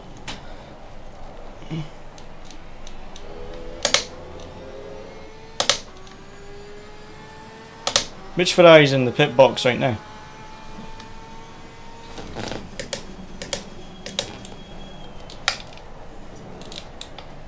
There's someone in the pit lane. Still. That's what I was meaning. Oh no, it was him. Okay. Well, I gained another second on this Ferrari. So 9 to 4 seconds. So I gained 5 seconds. So we'll see. That other Ferrari's only 11 seconds ahead, so keep your eyes peeled in case he makes an error. My main focus is to catch this 9-second gap and pass him.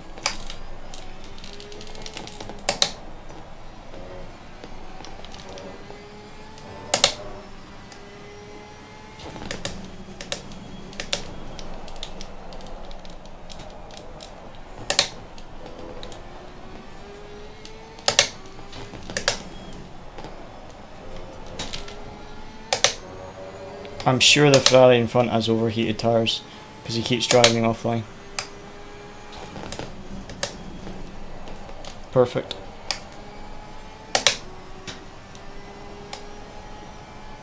Between 29.3 and 29.8.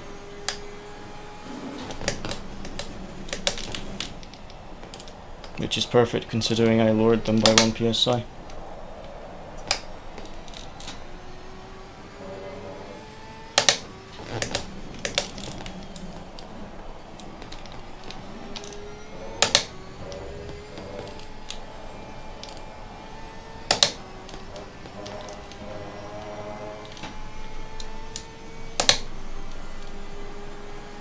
Okay, just keep me updated on the pace.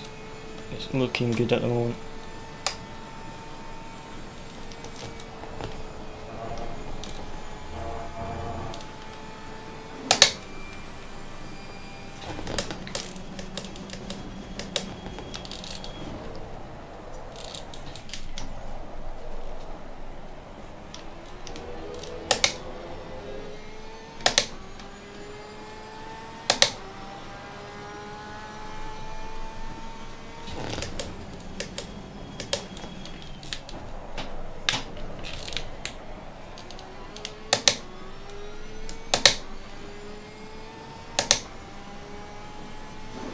Copy.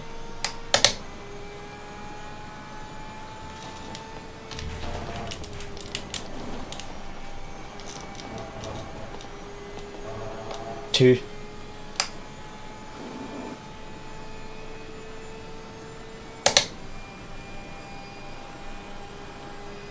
Yeah.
The pace is so similar.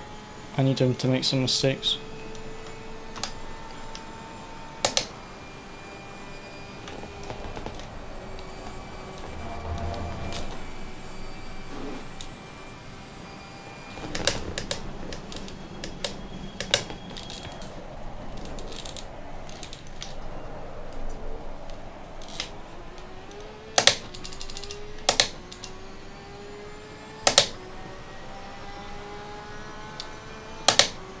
2/10 that lot.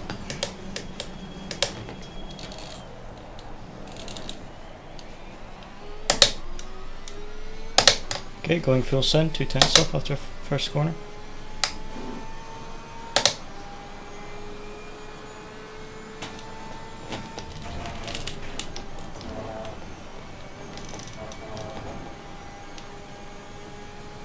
Two tenths.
Ah man, terrible middle sector.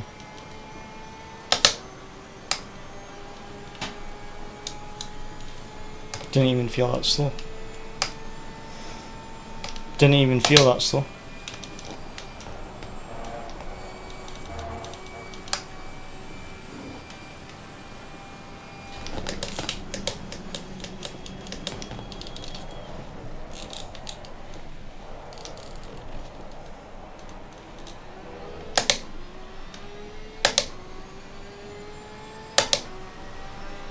Good final sector.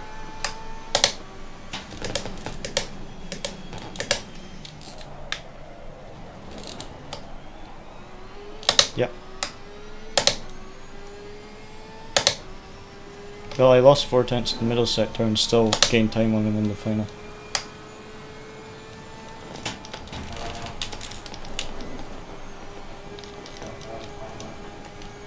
Mamma mia, that was sketchy.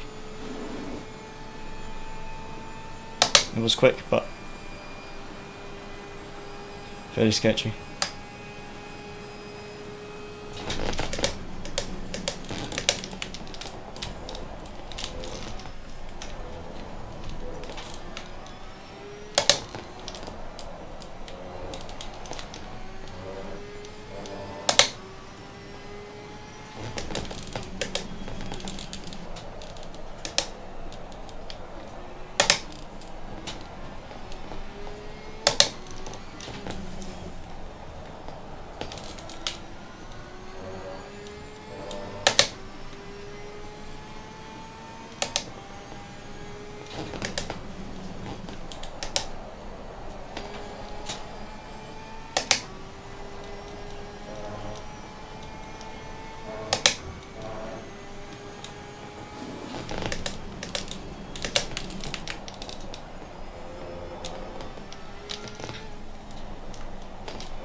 Pushing as hard as I can.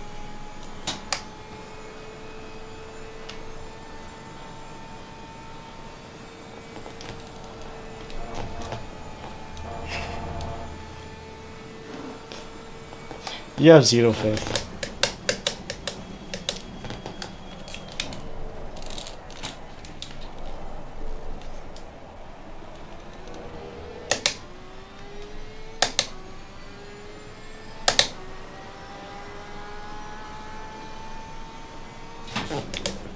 Almost half a second gained on the Ferrari that lap. So Luciano just said we almost gained half a second that lap.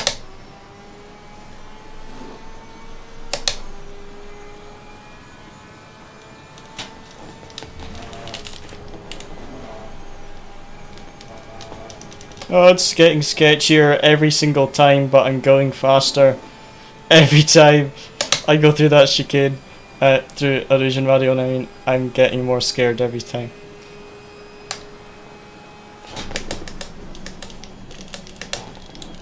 I gained 3/10 in one sector, but still, it was scary.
Come on, guys.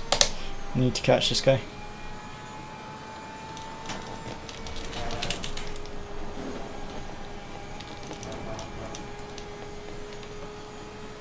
I gained so much in Sector 1, that was beautiful.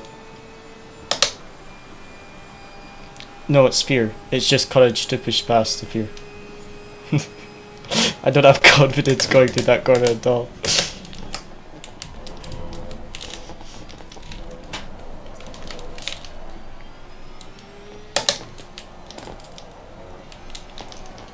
That curb is very slidey now.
Wow, he did a quick middle sector.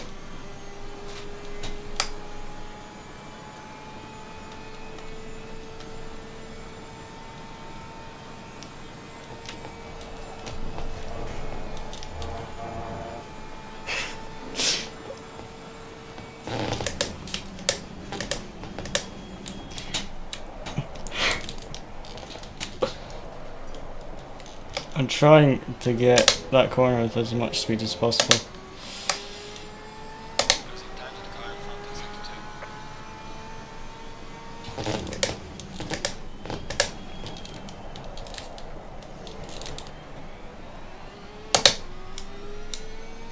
I'm not. I'm gonna keep pushing. I'm gonna keep pushing.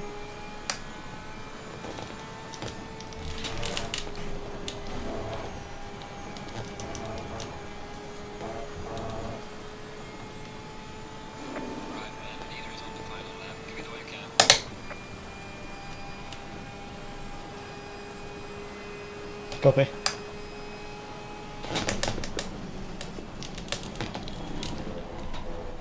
Copy.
Ah, it's gone now.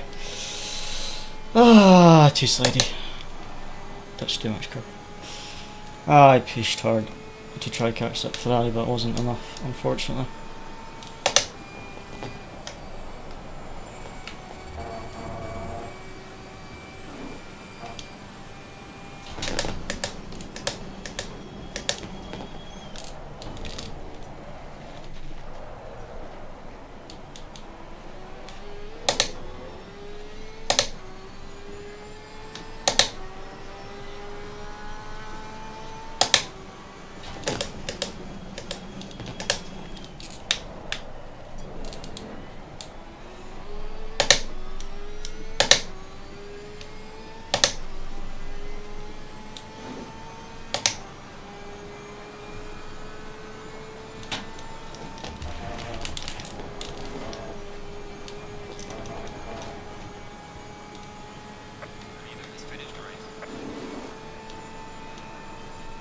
First sector is so quick. We gain so much time on him in the first sector, but I lose some time in the middle sector.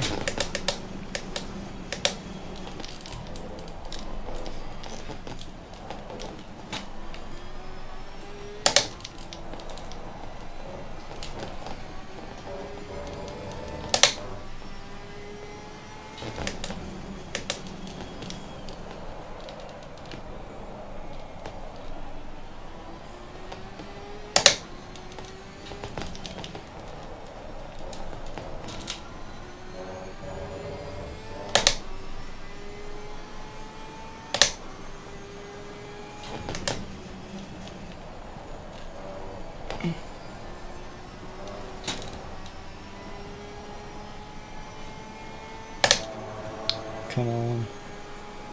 Give me a good final lap.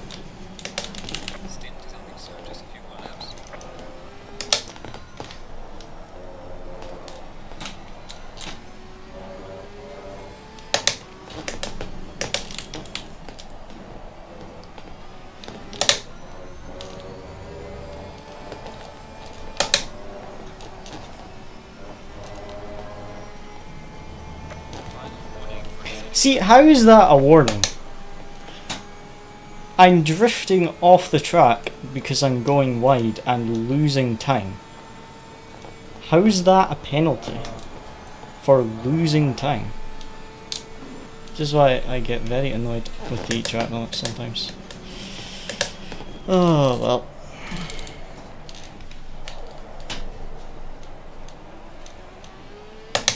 Close the gap from 9 seconds to 2.6, so hey, it was an okay stint.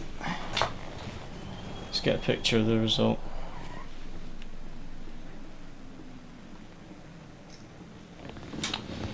Ah, it is what it is. is what it is. I sent it for the final 45 minutes.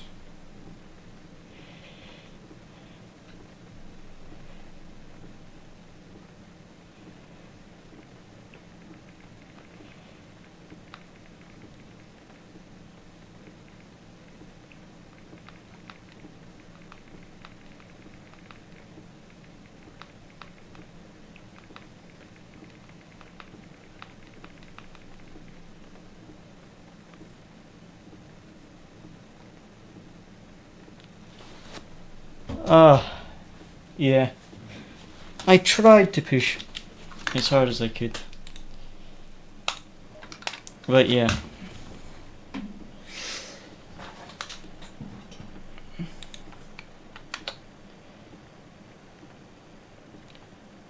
On the bright side of things, 222 isn't in front of us in the championship. But the number 3 is the next car and they finished P2. And the number 62 is behind us in the championship by 10 points and they finished in front. And obviously P1 and P2 are P1 and P3 in the race, so yeah, it's annoying. Well recovered after a 57-second drive-through penalty, but yeah, when you know that you could have been on the podium, it's annoying because we were battling with the number 3 and the number 62. So, and they finished 2nd and 4th. So when you look at that, it's a bit annoying to see that you could have been on the podium, but yeah, it's just, it was a good race. I mean, I was happy with the setup. Setup was good, pace was good, just annoyed with myself for those track limits. I think what annoyed me the most was the fact that I didn't actually gain time.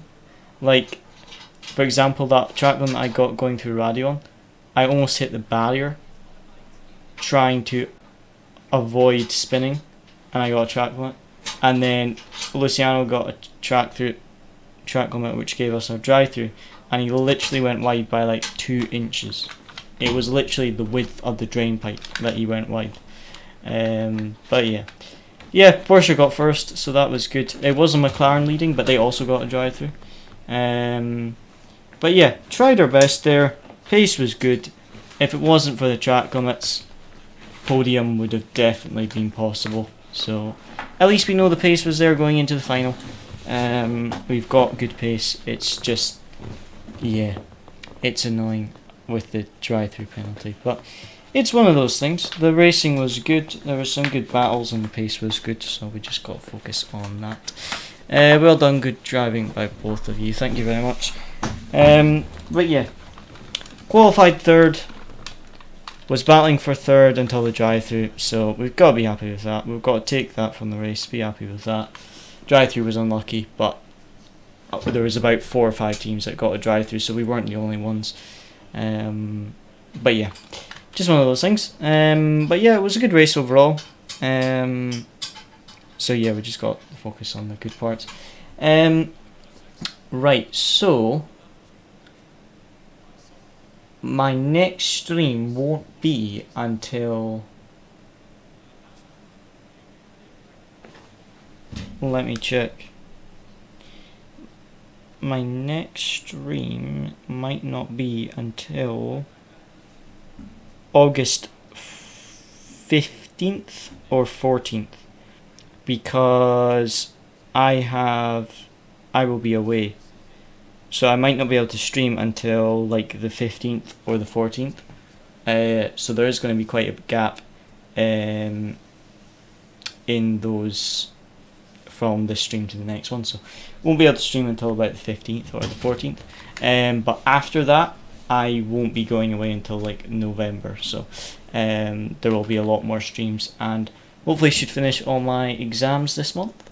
If not, it'll be first half of next month I'll get them all done, so by the end of September we'll be getting back to a lot more videos, because when I don't have much time, I just do the streams because the streams I can get a lot more content for the amount of time I spend on it. Whereas a 10-minute video might take me 6 hours to make. So that's why it's just been the streams just now, because I've been spending a lot of time studying. So after September we'll be back to a lot more videos and stuff, as I'll have a lot more time. But yeah, as always guys, thank you very much for watching the stream. I hope you enjoyed, and I'll see you again next time.